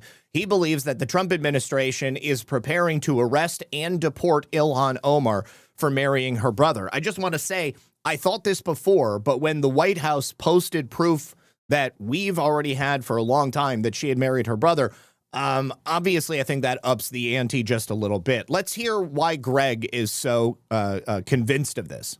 The basics of the story, provided with documentation here, now posted by the White House, seems certainly worthy of a full-scale investigation. Do you hope that happens? Yeah, I hope that happens. And the great thing about immigration fraud is if this is all true, which it clearly is, I mean, this has been something that's been rumored for years, and we finally have an administration that's investigating immigration fraud, and how poetic will it be if Ilhan Omar actually defrauded the United States in her way to become a citizen, and as serving as a member of Congress. The great part of this from the administration standpoint is if she committed immigration fraud, they can deport her. So yes, there are criminal penalties for defrauding the United States and participating in immigration fraud. But the great part of that is if she committed fraud to get into the country, then she's not legally able to be in the country, and the United States of America can quickly deport her back to Somalia. And then obviously that seat will be vacant. But that's the great part about this is the administration, once they have found that she did in fact commit immigration fraud, they can arrest her and have her deported because she is not legally in the country. What would that look like? Would it effectively look like a DNA test? I guess you'd have to have something, they have plenty of... Oh, isn't that funny? He brings up the DNA test. We've got the DNA test. Corroborating evidence that comes through the marriage document and marriage certificate. Yeah. And then also Somali community members saying this is obviously the same family. I mean, I don't even think you if you have the marriage licenses and you can prove that that's her brother, I don't even think you need DNA tests. If the paper, you have to file a marriage license. Obviously, they can track down who this person is and who she is and how they came into the country. I think it would actually be pretty easy to prove that they committed fraud to get into the country, and then therefore she is not legally here in our country, and therefore she can be deported immediately. And I would imagine Homan, because he has stated that they're going to investigate. All right, so I think this is going to happen, guys. And I am very, very certain that this is going to happen because Ilhan Omar has been a thorn in the side of America since the moment she stepped off that boat. Now, what's even better about it is that Commander Greg Bovino, reaching us from Louisiana, Catahoula Crunch, Operation Catahoula Crunch, he was interviewed by Nick Sorter, and he said if Ilhan Omar is found to have committed immigration fraud, he will proudly be the one to arrest her and take her away in handcuffs. Can you imagine the memes that would come out of that moment? They fly Commander Greg Bovino to Washington, D.C. He handcuffs Ilhan Omar either in her office or on the floor of the Senate, or he goes back to Minneapolis and he arrests her in her home or on the streets of Minnesota, and they deport her immediately. Take a look. All right, Chief Bovino, we heard from Tom Homan, who said that DHS is now launching an investigation into Ilhan Omar and whether or not she's in the country illegally. Can we count on you to make the arrest if we find out that Ilhan Omar is, in fact, illegally in the United States? Nick, if she's here illegally, I'll definitely be putting some cuffs on her. I would absolutely love the honor of doing that. Awesome. I just want to be there for it. That's all I ask. So. Absolutely. I appreciate it, sir. Nick will probably be there. Okay. IHA 440 asks, is it true Ilhan fled Somalia because the people were trying to kill her family for being an oppressive regime? Yes, that is true.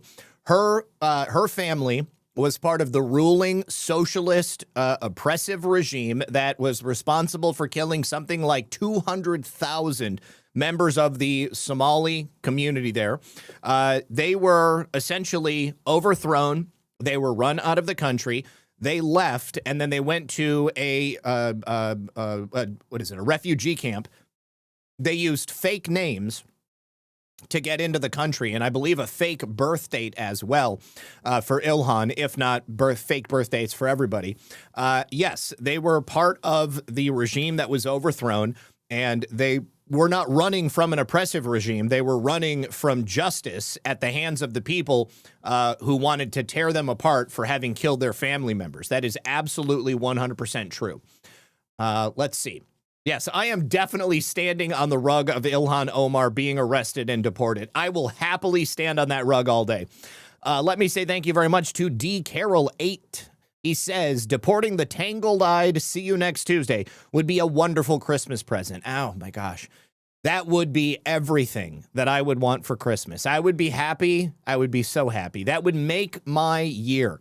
And this is personally the kind of thing that I think the Trump administration would love to publicize. Can you imagine just Ilhan Omar being led out in cuffs by Commander Greg Bovino, Tom Homan standing at her side saying, we got you.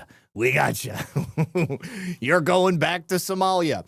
And at this point, the people in Somalia would probably rally around her. She would become a political figure there, and she would probably have a life that would be just fine. Not to mention the fact she's, worth like $30 million or more right now.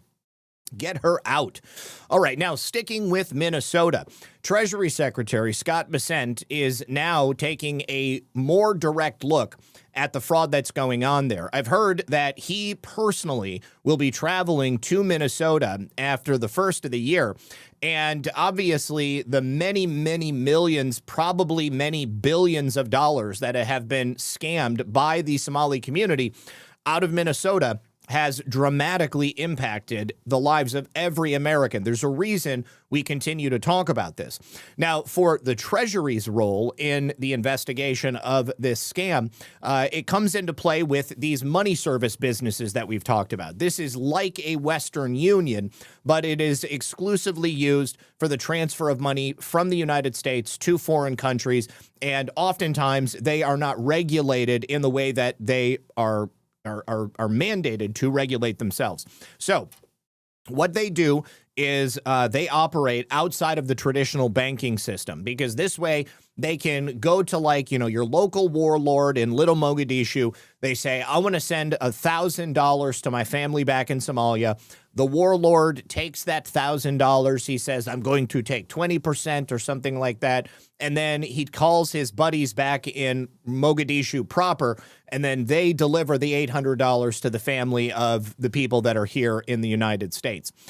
Scott Bessent says, under POTUS's leadership, Treasury will not stop until we fully investigate this deeply disturbing scam.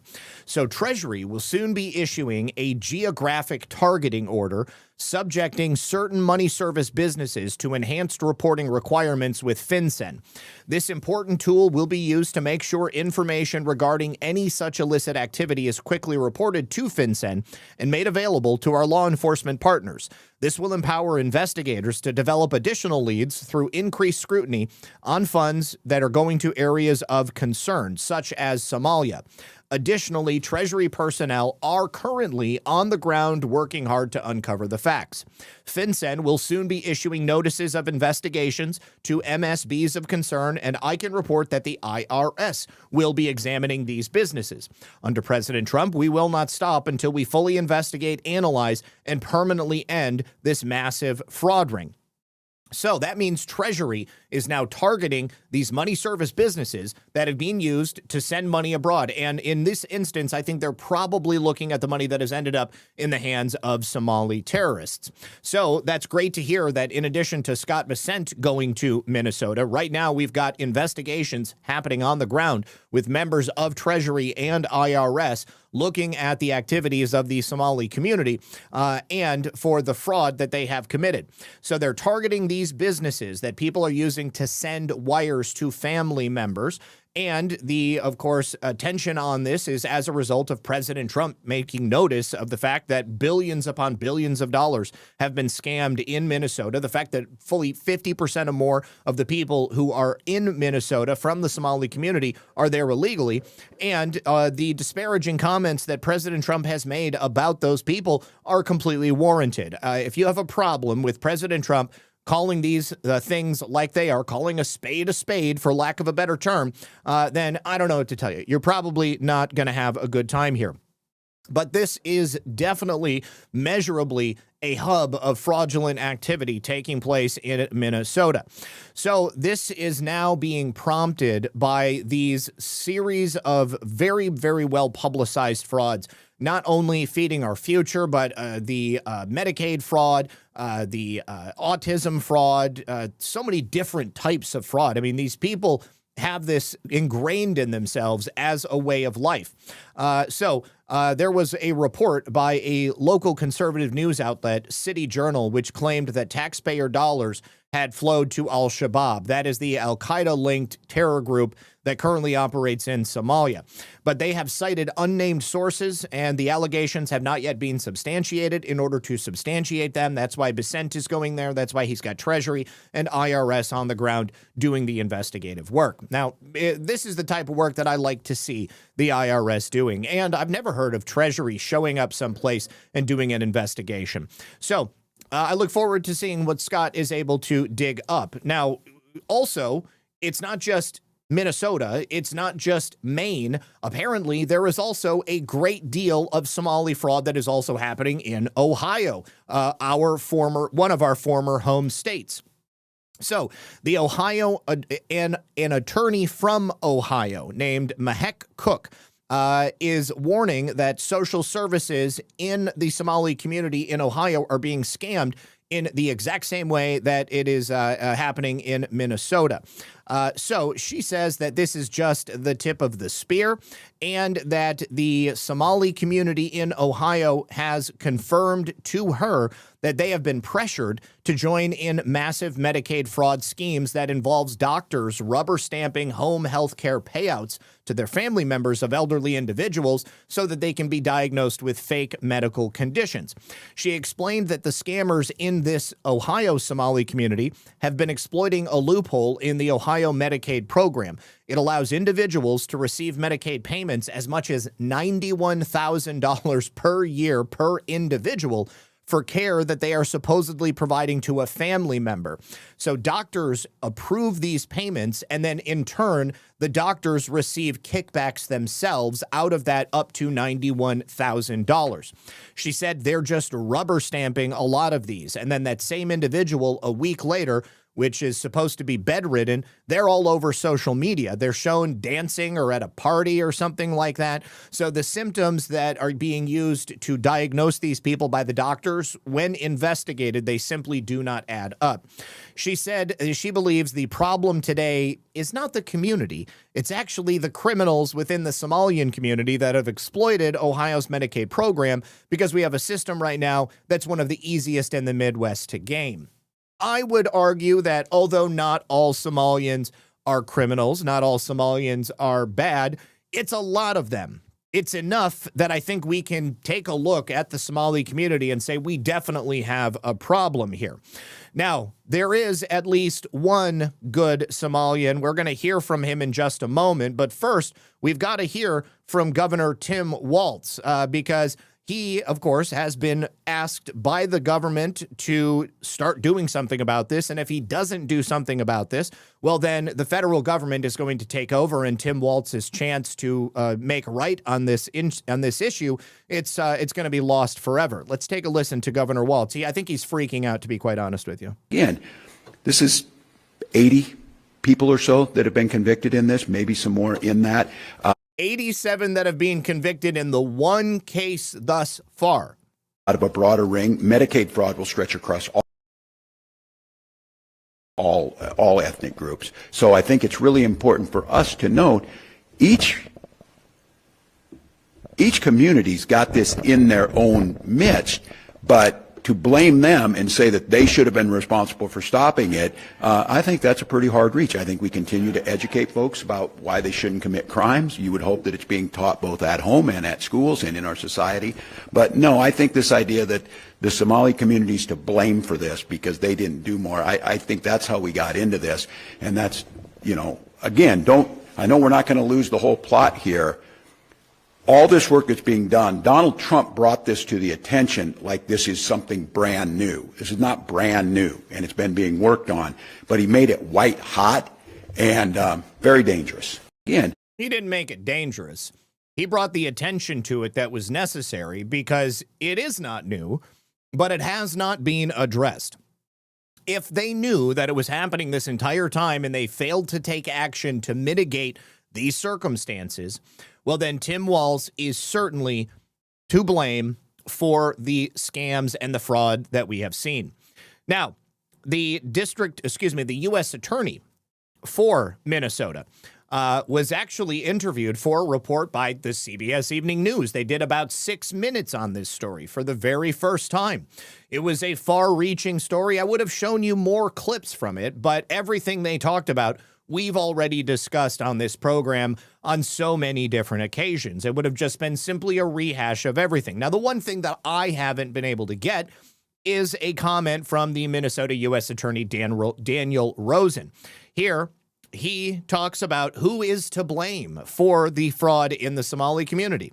What happened here in Minnesota that allowed this fraud to materialize, to metastasize? It appears that the people at the highest levels of responsibility in the government of the state of Minnesota looked the other way. What happened? Ooh, that is a burn. And you know who the people at the highest levels of power in Minnesota are. That's Tim Walz. That's Attorney General Keith Ellison. That's all of the Somali community leaders who appear to be involved in this fraud as well. But take a look at this. This is new information coming from the Feeding Our Future court records, talking about just $50 million and exactly where it went to. Now, as we learned the other day, many of these people who have been convicted, they still have the properties and the cars and all of the stuff that they bought with this money. It's in their name. I don't know why the government hasn't come in and seized every single thing that they own at this point, given the broad range of how much money they stole and how much they invested into properties all around the world. But take a look. Report revealing how those accused Minnesota fraudsters spent the money meant for hungry kids. Court documents show confirmation and receipts for a private villa stay, lakefront property, wire transfers to China and East Africa, first-class plane tickets, a Porsche, and cash. Text and quote, "You're going to be the richest 25-year-old. Wow. Inshallah. Inshallah, you're going to be the richest 25-year-old. Inshallah, God willing. Here to react, Fox and Friends weekend co-host Rachel Campos-Duffy, Charlie Hurt, and Griff Jenkins. Okay. So you can see that they put that money into things that could very easily be tracked. Now, payments to China and Africa, what are those? Payoffs? It could be very easy to follow the money and see where that was deposited. Obviously, if they bought property, if they bought brand new Porsches, if they invested, every single one of those things should be taken by the government. That should be immediately taken back to be liquidated so that the money can be put back into these programs. Now, take a look at this. This is what the good people of Minnesota are dealing with on a daily basis. This is a gentleman who lives in a suburb in Minnesota, and on a daily basis, he is harassed by Somalis who follow him. They scream at him, they cuss at him, and they openly say that they are here illegally in the state of Minnesota. Hey, nigga! Hey, shoot man! Nigga, I'm illegal, nigga! Bitch ass nigga! Shit, I just get him out of here. Make America great again. I'm John Fitzgerald, and I am a MAGA. Make America great again. Get him the hell out of here. Get him the hell out of here. You hear the way these guys are talking to him. Yeah, no, I want him gone. I want him out of here. They are the most unfriendly. We live right across the street from them. And there's been times where this whole cul-de-sac has been completely lined with Mercedes, BMWs. And this is how they talk. Second generation. Come here! No, it's just... Hey, I'm right here though. Unbelievable. This is the problem. You got the second, third generation here. You invited them in, invite the illegals in, and then they have kids that hate this country, are taught to hate this country. And then you got neighbors living right across the street that have to deal with it. There might be repercussions for me because, but 15, 20, 25 know where I live. I ain't afraid. Yeah. Not backing down. If you could say something to President Trump, to Tom Homan, what would you tell him? President Trump, start with Ilhan Omar, get her out of here and drag all of this business here, get them out of here.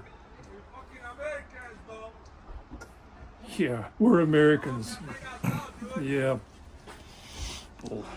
So I noticed you've got a for sale sign out here. How much of that decision has to do with the illegals and the Somalis that are here in the neighborhood? Oh, a lot. It's a major part of our reason why we want to get out of here. I wouldn't want to stay there either. I can't imagine every single day. And, the only thing they're doing is standing out in the street and making fun of this guy, yelling at him, making his life difficult. Are they breaking laws? I don't know. But they're certainly breaking rules of decorum. They don't like America. Why are they even here? They are running the real Americans out. Now, I mentioned that there is at least one good Somalian in Minnesota, and he actually gave an interview. He is a Somali refugee, and he is blowing the whistle on those criminals in his own community. He explains that when he came to America, he expressed interest in assimilating, in actually doing what you're supposed to do, and they attacked him. They said, "What are you doing? You're going to screw it up for the rest of us. You get on Section 8, you sign up for welfare benefits, and if you don't, then we're going to make your life a living hell." For having me. There are much deeper issues. I've moved into the U.S. And in Maine about 11 years ago, and basically the first question that members of my community asked me which tribe I belong to, and when I mentioned So I fell into that category. So there's a deeper tribal rivalry going on in the community, much larger than anybody can actually imagine. And then interestingly enough, even though I spoke very good English, one of the things that I was told to do is go find a discounted housing Section 8, which I didn't know what actually it was, and sign up for all the other community benefits within the government or the state. And my response was, I'm actually here to work and build, basic and become part of the American fabric, which is pretty much what I've been working on for a while. I'm incredibly fascinated by what you're having to say, so much so that I'm sorry to interrupt, but I just want to clarify. So when you felt that pressure and you were told to go join, public welfare programs once you moved here, where was that pressure coming from? Are you saying it's like cultural, like neighborhood, like neighbors telling you this is what you should do? How were you pushed in that direction? Well, it was coming from the community that actually thought that was just a way of life, right? I instead of being asked about what kind of school I want to go to, what subjects I would love to study, and those interesting conversations weren't there at all. And my response was, can we do better things? Can we as a community actually integrate? And let's listen to that word, interestingly, because that had got me a huge backlash. This is many years ago that many people thought, no, let's not talk about integration. And I wasn't ready for that. I wasn't ready for a pushback against this idea of sort of melting into America, becoming part of America. And let's just be very clear that I haven't arrived here as a young man. I mean, I came here at age 29, so I was well informed about my culture and my community growing up in the civil war in Somalia. Incredibly, you're telling me you not only were discouraged from integrating into America, but you were also encouraged to stick to your tribal allegiances from back in Somalia, and those tribal allegiances and divisions remain here in America. That stat I showed, I'm curious, Abdi, about the percentage of the Somali population on some form of welfare, 80%, and stays that way over a 10-year period. Does that surprise you?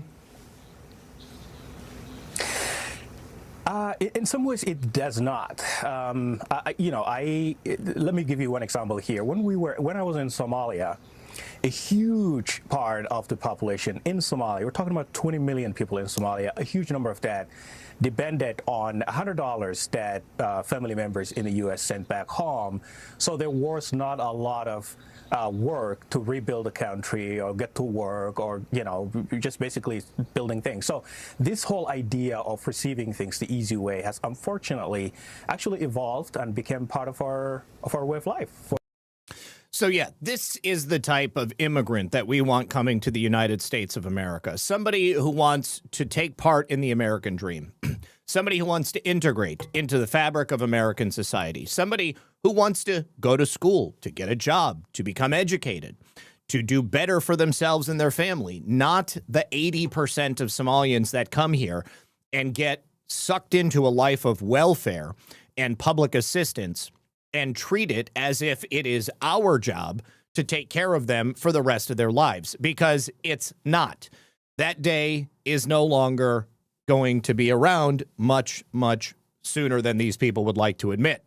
Now, before we continue, if you're looking for a smarter way to browse and enjoy your favorite content without ads, you've got to get the Perplexity Pro bundle with Rumble Premium for just $19.99 a month when you sign up before December 31st. Normally, that's a $29.99 value. Now, with Rumble Premium, you're going to get an ad-free viewing experience across all your devices, access to exclusive premium content with no interruptions, just the videos and streams that you love anytime, anywhere. I will be broadcasting on Rumble Premium this Saturday, going to be playing some video games. Plus, you get Perplexity Pro, and that boosts your productivity with unlimited research, unlimited uploads, exclusive member perks, and access to the latest and most advanced AI models for faster, smarter answers every day. You're going to save over 30% on this powerful bundle. Head on over to rumble.com/premium before December 31st to sign up and unlock your premium experience. You can use the QR code on screen or the link that you're going to find in the description or in the chat, rumble.com/premium before the end of the month. Thank you very much. Also, IHOF440 says, thank you, Zach. I just hadn't heard anyone say this, so I wasn't sure if it was true. Yes, it is definitely true. I've talked about it here on the channel before. I know, obviously, we're doing long-form shows, and we're live every single day, so I will totally forgive you if you didn't see me say it before, but it is 100% true.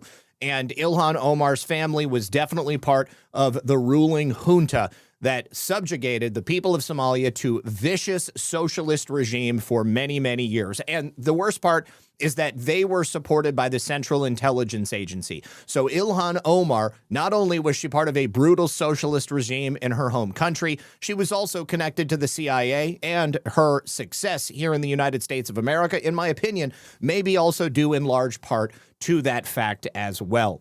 Let me also say thank you very much to... let's see. Filter Dog, we did the Go Navy. Sean Joe got that. Didn't the Elmi family get booted from Somalia? Yes, yes, what we were just talking about. Filter Dog, can you do the Tim Walz voice? It's just like Elmer Fudd. I cannot do an accurate Tim Walz voice. I'll have to work on that, and we'll see about getting it to work. Sean Joe, thank you for the cookie. And Sulfanol with some shades. Thank you, sir. He says, what the dirtbag illegals don't realize, we are removing their government corruption. So when they get deported, they don't have a corrupt holding them down. Go home, effers. Make your shit better at home. Yes, they must do that. They must go back, and they must try to make their countries great. But the problem is they don't have the will or the skill set to do that. And so they're going to go back to Somalia. Guarantee they're probably going to have another civil war before too long. And then President Trump is going to have to come in and fix it for them. And maybe they'll be able to get their shit together. All right. Now, getting back down to Operation Catahoula Crunch. Federal immigration teams in New Orleans this week announced dozens of criminal illegal alien arrests, people who were accused of violent and predatory crimes. We're talking rapists, thieves, human smugglers, domestic abusers, people who are endangering the safety of children. The Department of Homeland Security have said that this operation was part of this nationwide push to dismantle sanctuary protections and remove the worst of the worst from American communities. And obviously, we want to underscore President Trump's directive to prioritize public safety in deportation efforts. DHS Assistant Secretary Tricia McLaughlin said DHS law enforcement continues to arrest rapists, thieves, human smugglers, domestic abusers, child endangerers, those who sought sanctuary in New Orleans. Well, those days are over. President Trump and Secretary Noem have made it abundantly clear criminal illegal aliens are not welcome in the United States. Officials have detailed these various types of criminal illegal aliens that have been arrested. And of course, they put out a series of glamour shots showing them, including this man right here, Jorge Viero Serrano. He was convicted of forcible rape and aggravated battery, and he was also previously arrested for aggravated battery and a traffic offense. He now is heading on home to his country of origin. He has been identified and described as a criminal, illegal alien, convicted rapist from Cuba who attempted to evade justice by taking advantage of sanctuary laws. We also have Hander Vladimir Monroy Santiago. He's a criminal illegal alien from Guatemala, living in the U.S. illegally since 2022 on an expired work visa, also previously arrested for the smuggling of a person. Here is Darlin Perdomo Rodriguez, another criminal illegal alien from Honduras who has twice entered the country illegally, previously arrested for simple battery, strangulation, and domestic abuse of a child. This is who the Democrats are protecting. Also have Anthony Jose Sarria Gutierrez, a criminal illegal alien from Nicaragua. He is known as a member of the 18th Street Gang. He was also previously arrested for contributions to the delinquency of a juvenile. Carlos Arturo Padilla Meza, a criminal illegal alien from Honduras with a final order of removal in 2013, 12 years ago, also convicted of domestic battery and previously arrested for a traffic offense.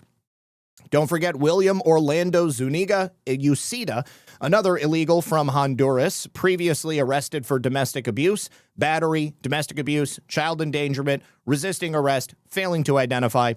Andre Vladimir Prieto Rencoret is a criminal illegal from Chile, previously arrested for theft, aggravated flight from an officer, and a child passenger restraint system violation.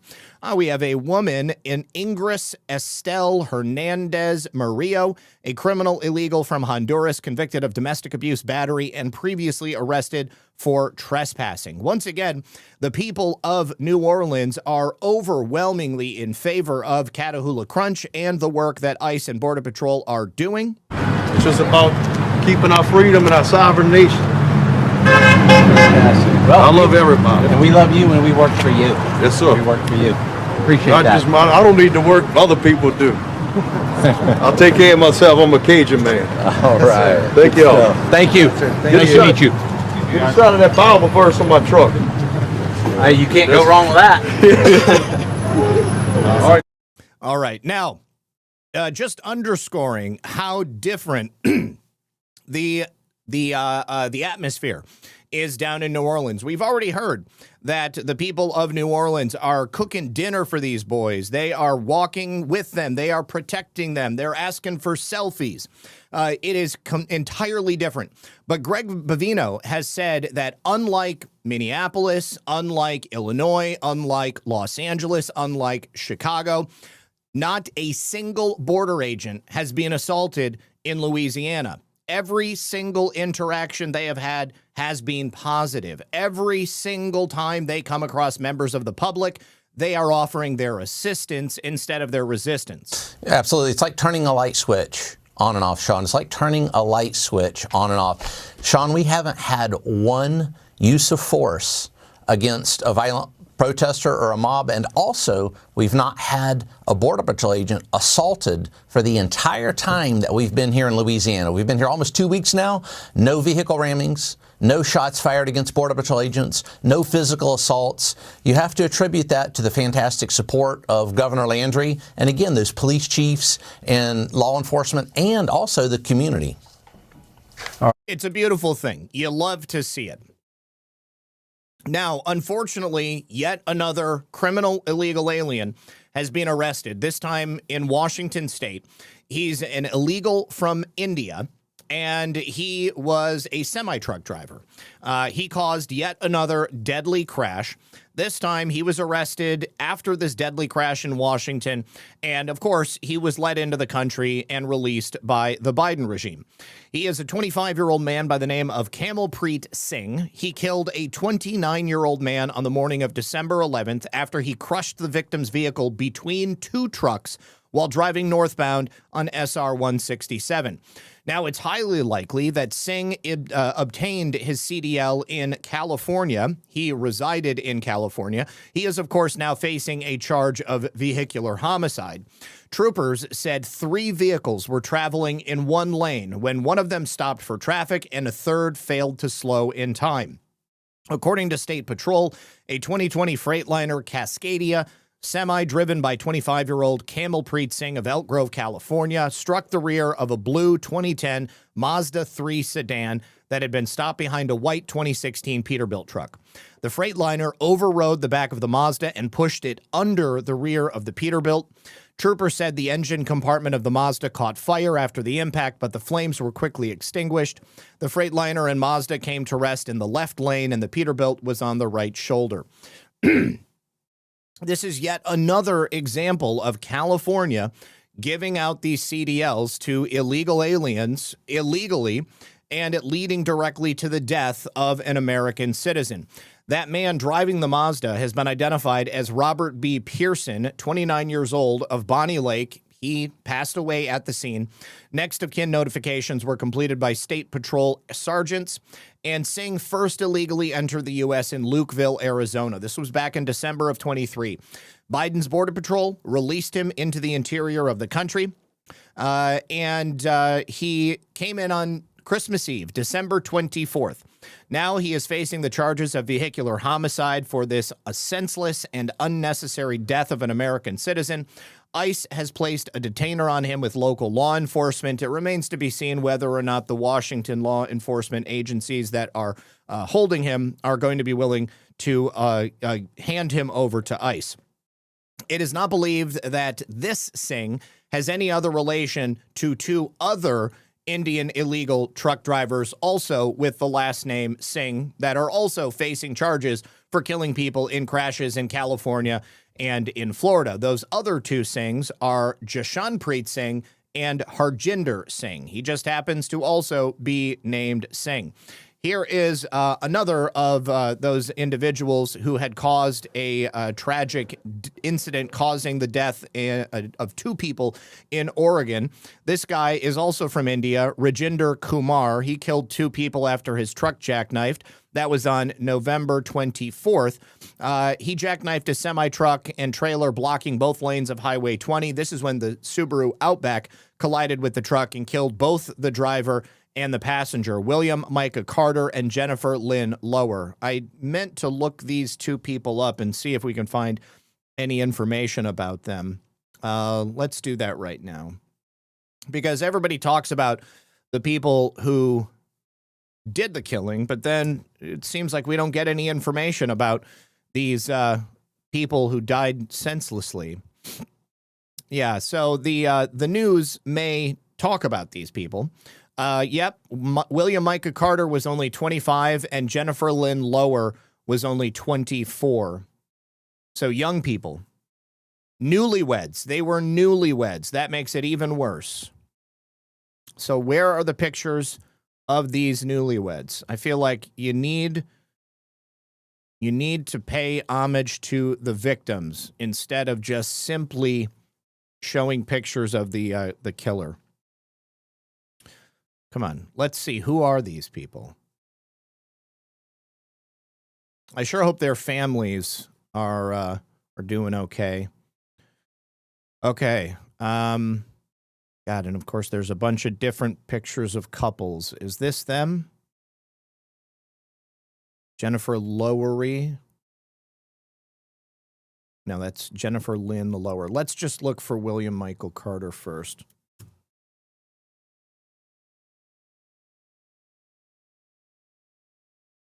The Whirlwind Romance. Here they are. Oh, my God. Whirlwind romance of Jenny and Billy Carter ended in tragedy. Then it became Trump's propaganda. Give me a break. William Carter and Jennifer Lower Carter. Yeah, I think that maybe they didn't identify her with her new last name. Maybe because they were engaged on August 27th. So they just got engaged and they just got married. Oh my God. They were traveling back from their wedding reception in Idaho. They had literally just gotten married. They were married for 16 days. There's never been a happier marriage on the planet, the father of Jennifer, Dennis Carter, said. They never had to spend 1 minute apart. A police officer told him and his wife that the crash in the dark of night had been unavoidable, except for the fact that it was an illegal alien who had been given a driver's license and didn't know how to handle a big rig like this. So, yeah, it actually was avoidable, just in the sort of esoteric sense that there was something blocking their path. Investigators are probing whether or not he had flares or warning lights. I think that's probably a no. He's only being charged with manslaughter in the first degree, alleging reckless disregard of safety, but not the intent of taking life. A different bond now joined the Carters of Springfield, Oregon, with the Lower family who lives in Preston, Idaho. It would not stay a private grief, placing the blame on Democrat sanctuary politicians. The Department of Homeland Security blasted the state of California in a press release. Now, let's see. They do not ask the family how they feel about the fact that, okay, no. The mother of this young man says, seeing my son's memory fade into a political football is sickening. We're still trying to wrap our heads around the idea that our daughter is gone. This political thing, it's just too much. This is about so much more than a political thing. I'm sorry, but your children's death was avoidable. And it's really unfortunate that this is how they're going to be remembered, because they could have been remembered for the beautiful babies that they had. And unfortunately, it's going to be totally different. All right. Okay. Let's see. IB Fish. Oh, Ivy Fish says, Zach, I was trying to figure out a way to raise money for Lisa's Christmas present and seem harmless, and it was fun. I knew many people loved your voices because I've been told in the rants. Oh, that's great. I wasn't even mad at you, but I really appreciate you saying something. That's wonderful. Ivy Fish, thank you very much for psyoping everybody into donating. You're a scholar and a gentleman. I love you. ZB... I had nothing to do with that, guys, just so you know. I had nothing to do with it. ZBM says, if Ilhan Omar is also guilty of money laundering from U.S. citizens, shouldn't she also be forced to pay it all back as well as being deported? I hope so. Enjoying the show. I would hope that every single thing that Ilhan Omar has done illegally as a result of her immigration fraud is going to be brought back against her tenfold. And yes, if there is money to be paid back, like say that $30 million that she's made since she became a member of the U.S. Senate, that yes, that would, or no, representative, since she's a representative, not a senator. But yes, I hope all of that money goes back. IB Fish, I'm just going to say it again. I love you. Thank you very much. I wasn't mad, but I appreciate you. And then let's see. Artsy Joan says, for your preacher voice, LOL, I love all your voices. Comedic relief is welcome during frustrating news. Thank you for all the hard work. We appreciate you and Lisa. God bless. I appreciate you as well. Yes, what about voter fraud? We should go through it someday and just try to like categorize all of the different laws that Ilhan Omar has broken. I mean, we could probably get campaign finance laws. We could get voter fraud laws. Obviously, the immigration fraud. Yeah, I don't know, man. I really hope that they go after her for everything. Now, also, Sean Joe, thank you very much for the cookie. Okay, now. A very interesting phenomenon has taken place. Now, President Trump and the administration's efforts to stop the narco trafficking boats coming through the Caribbean Sea has essentially been stopped, like almost entirely. I believe they said that it was like 92% of the boats that were previously bringing cocaine into the United States have essentially been stopped. Now, that doesn't mean that cocaine isn't going someplace else, because it appears that Portuguese law enforcement are noticing that these Latin American narco subs are now suddenly swarming all over Europe.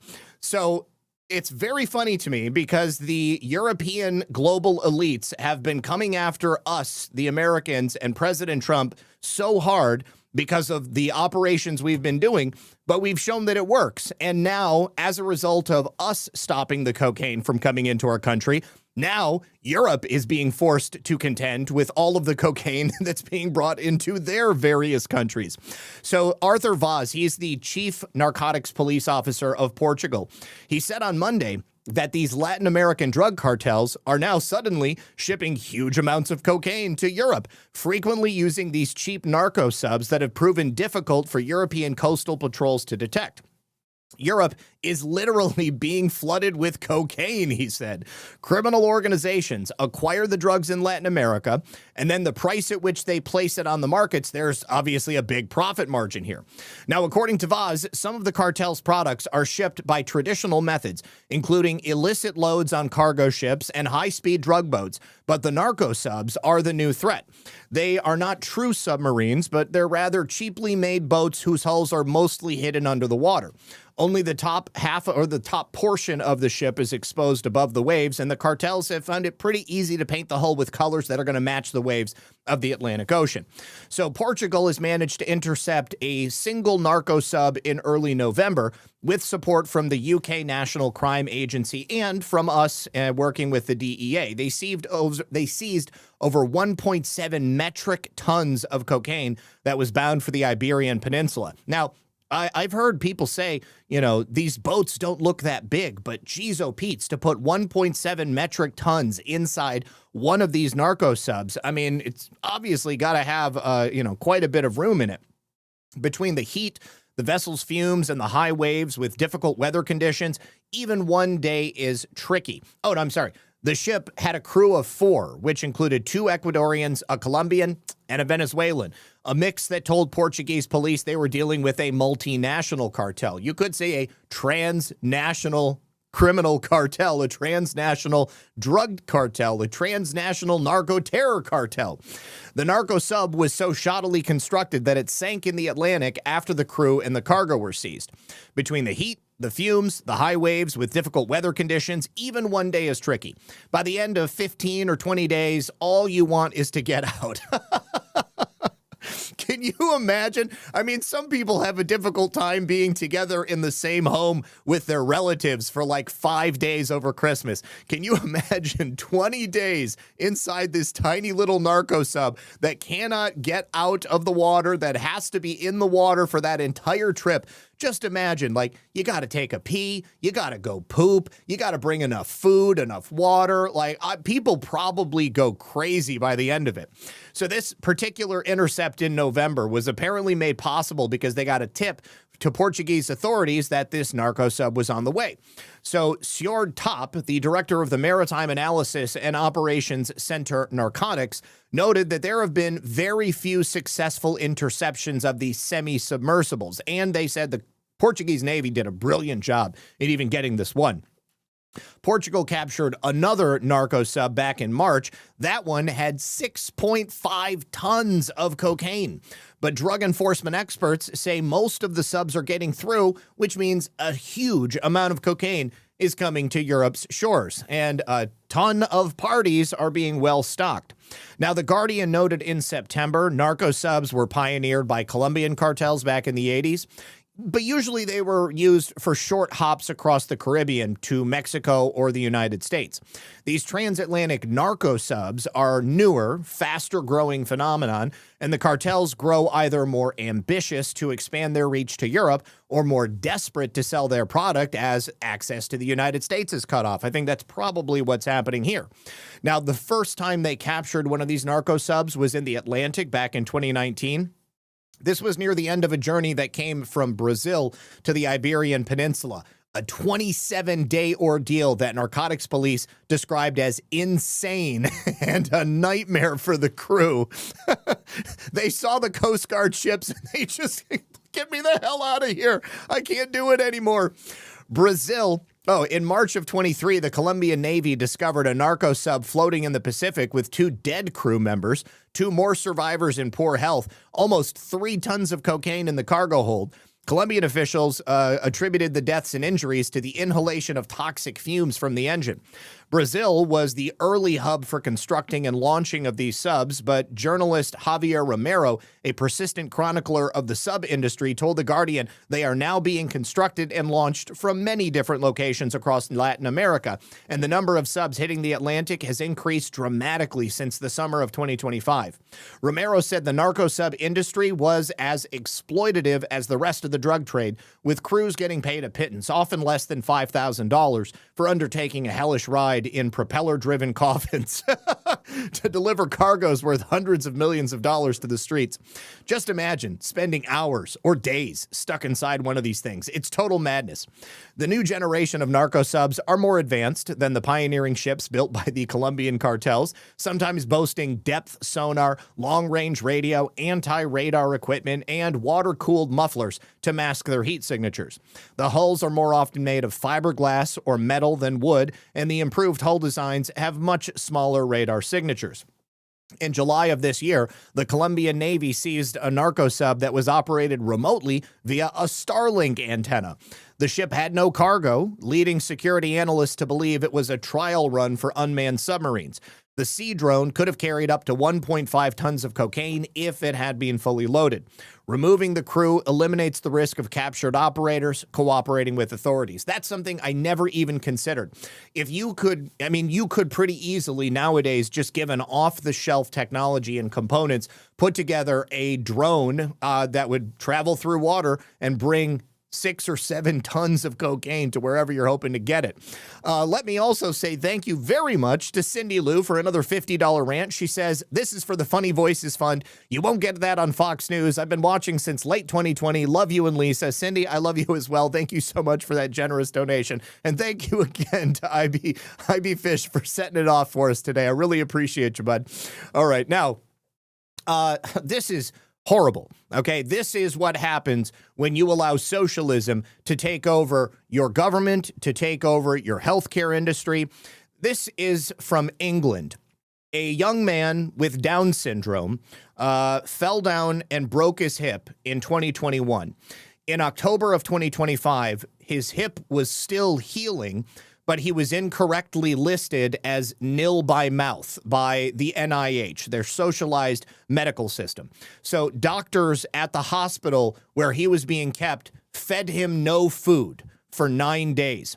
His name, Adrian Poulton. He was 56 years old when he died of starvation.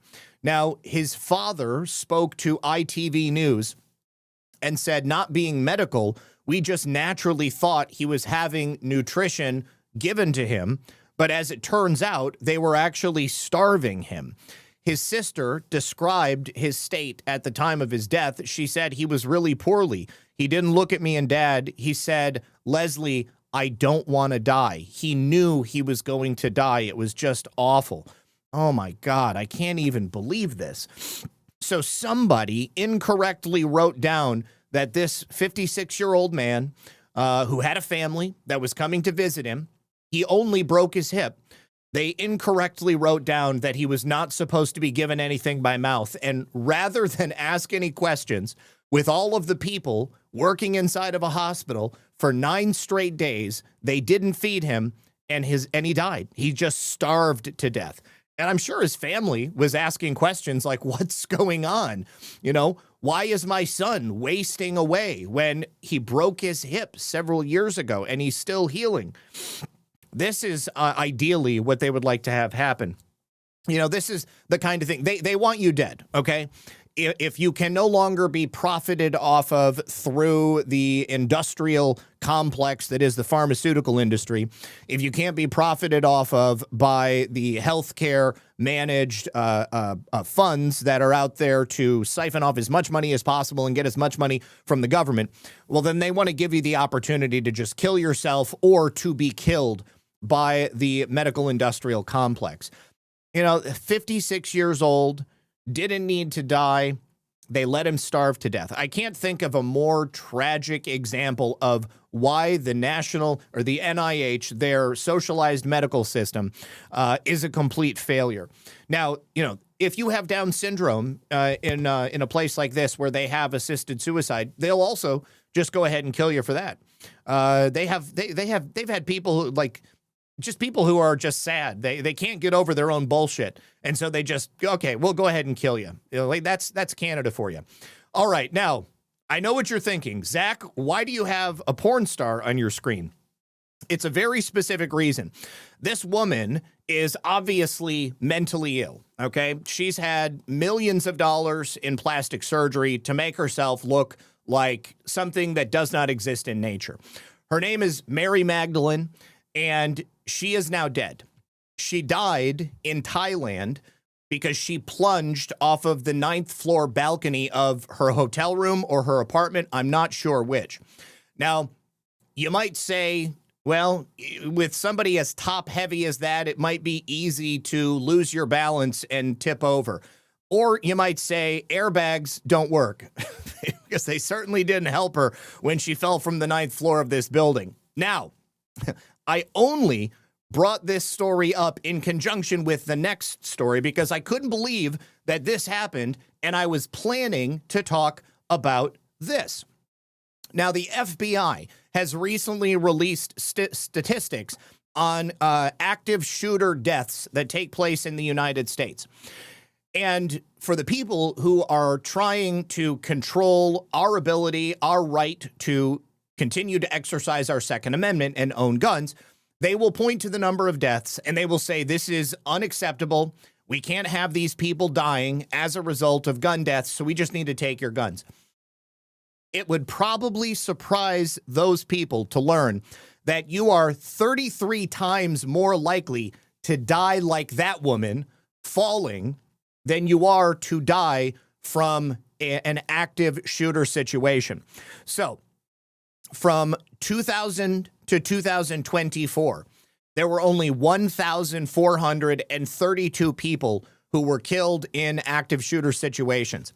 However, there were 47,026 people who were killed by falling in 2023 alone.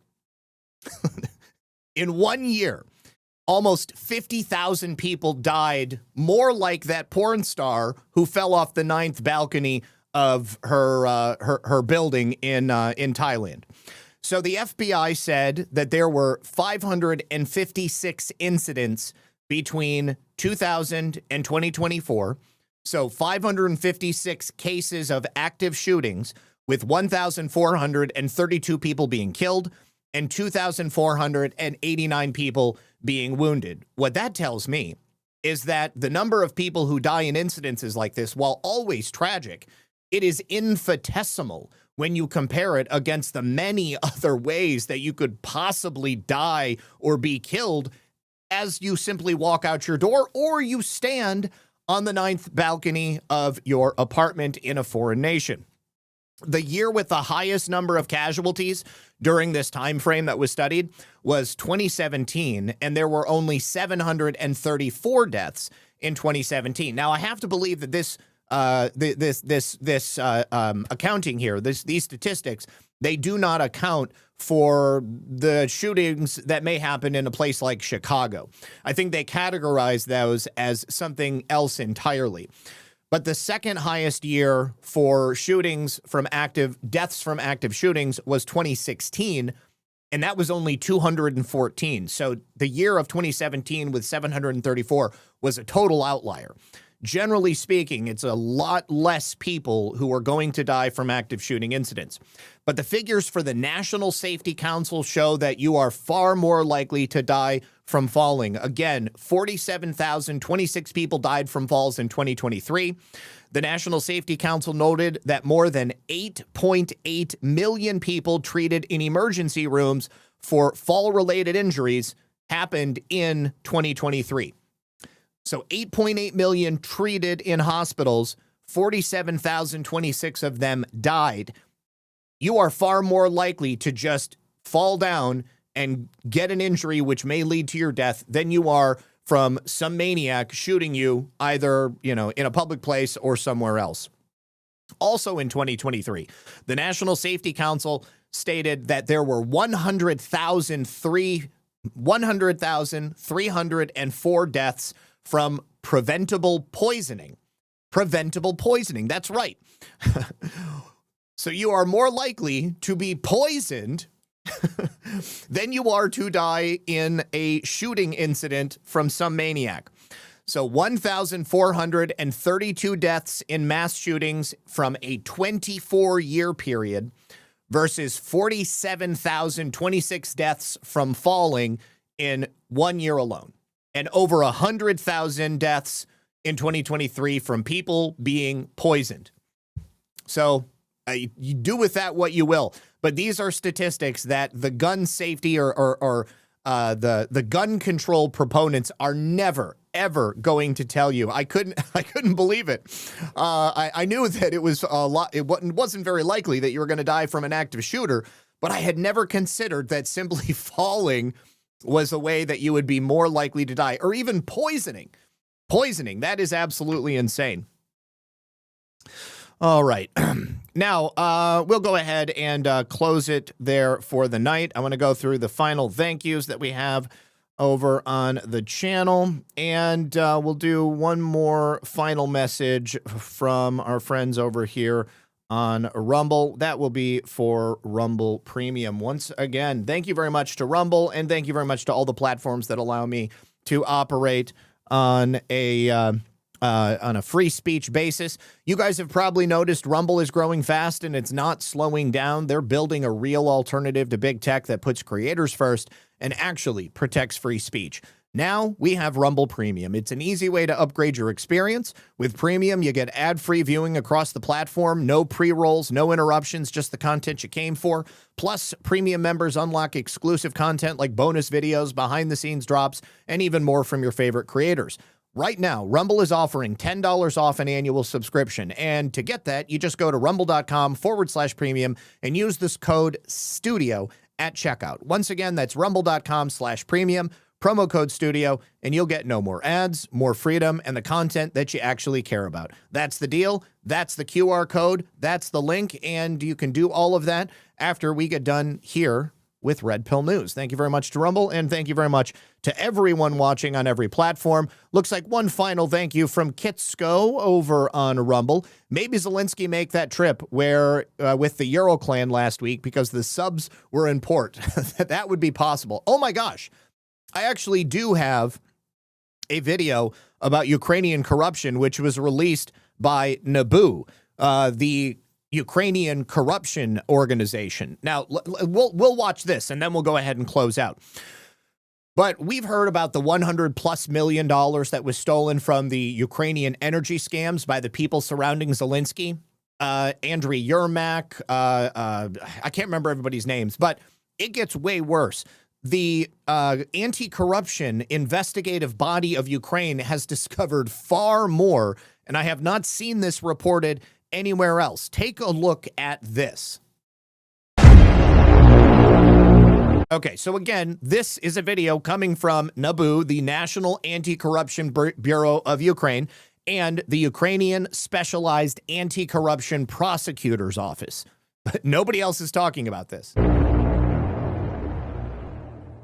In a development linked to an ongoing corruption investigation, agents from Ukraine's National Anti-Corruption Bureau, NABU, discovered a collection of foreign passports during a court-authorized search of Presidential Chief of Staff Andriy Yermak's office in Pkwy.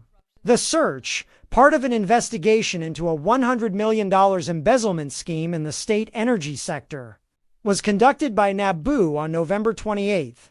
Among documents and electronic devices seized, investigators cataloged several foreign travel. Now, the foreign travel documents is the new detail because we knew about the money. We knew that Yermak had a couple of foreign passports, but it's not just the foreign passports for him. He also was in possession of foreign passports for President Volodymyr Zelensky. Documents. The recovered passports included a UK passport, a St. Kitts and Nevis passport, an Israeli passport, and a Bahamian passport, all bearing the name of President Volodymyr Zelensky. United Kingdom, St. Kitts and Nevis, and Cyprus passports were also found, all issued in the name of Timur Mindich, a former Zelensky business associate. Mindich is the one who owned the production studio with Zelensky, and Mindich, like Yermak, has also fled to Israel, where he is totally in the wind. And co-owner of the Kvartal 95 studio, who fled Ukraine following the scandal's outbreak. For Yermak himself, a UK passport, a St. Kitts and Nevis passport, and a Bahamian passport were found. Investigators also seized bank transfer records indicating transactions exceeding $2.6 billion to offshore financial institutions, including CIBC Caribbean. Look at this. Closing balance on January 31st of 2025, $727,887,470. The majority of that balance was deposited in the month of January. His opening balance on January 1st was $8 million. Okay, he deposited $720,345,000. And the Bank of Nevis International, and more than $14 million in cash. Both the Office of the President and Yermak's legal team have yet to comment on the discovery. Yermak previously stated he was providing full cooperation with NABU. President Zelensky announced Yermak's resignation on November 28th, citing the immense pressure from the ongoing investigation. The reported passport discovery adds a new layer to the political crisis engulfing Ukraine's wartime leadership. Insane. So yes, obviously President Trump has demanded that Zelensky hold new elections.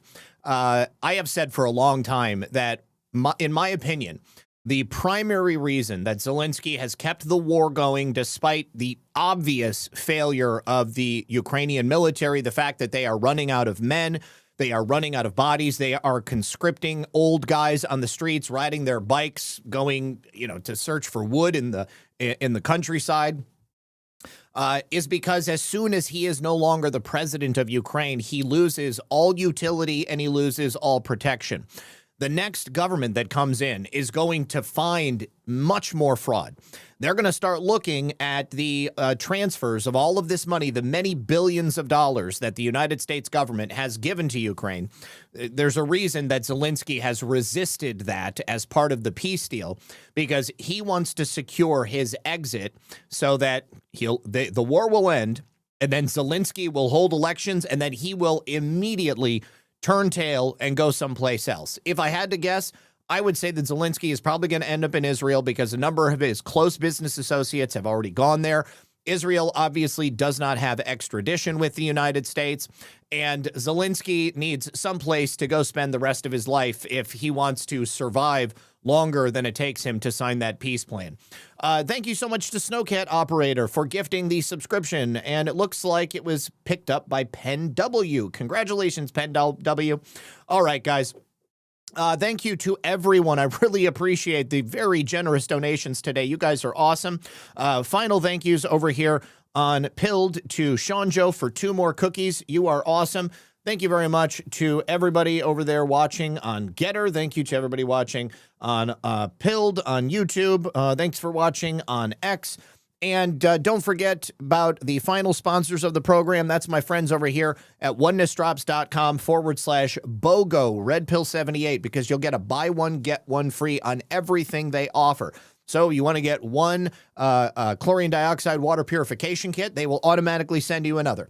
If you get a bottle of their mullein extract, they will obviously automatically send you another. The same with the soursop, the same with the DMSO, the same with the HCl. If you get one of the multi-packs, which allows you to try several of their products, then they will send you a whole nother one totally free. And you're also going to get an extra discount on top of that. But you have to use onenessdrops.com/BOGO Red Pill 78. And then, of course, Mike Lindell is running to be the governor of Minnesota. You can support Mike's run, and you can support this channel by heading over to mypillow.com and using code RP78, where you'll get up to 80% off of Mike's amazing American-made products. You will be supporting a true American patriot business. You'll be supporting his run for governor. You'll be supporting my ability to continue doing this program, because it is free for you every day, Monday through Friday at 5 p.m. Eastern. And you'll also be able to head on over to consciousstrength.net. Use code RP78 to save 10% off of everything that Jordan offers, including my favorite product, the Methylene Blue. The Shilajit gummies are also very good, and the Myco coffee is made from mushrooms, and it's great when I don't want to drink a regular coffee. So you can go check out those sponsors and all of the sponsors in the description of the video.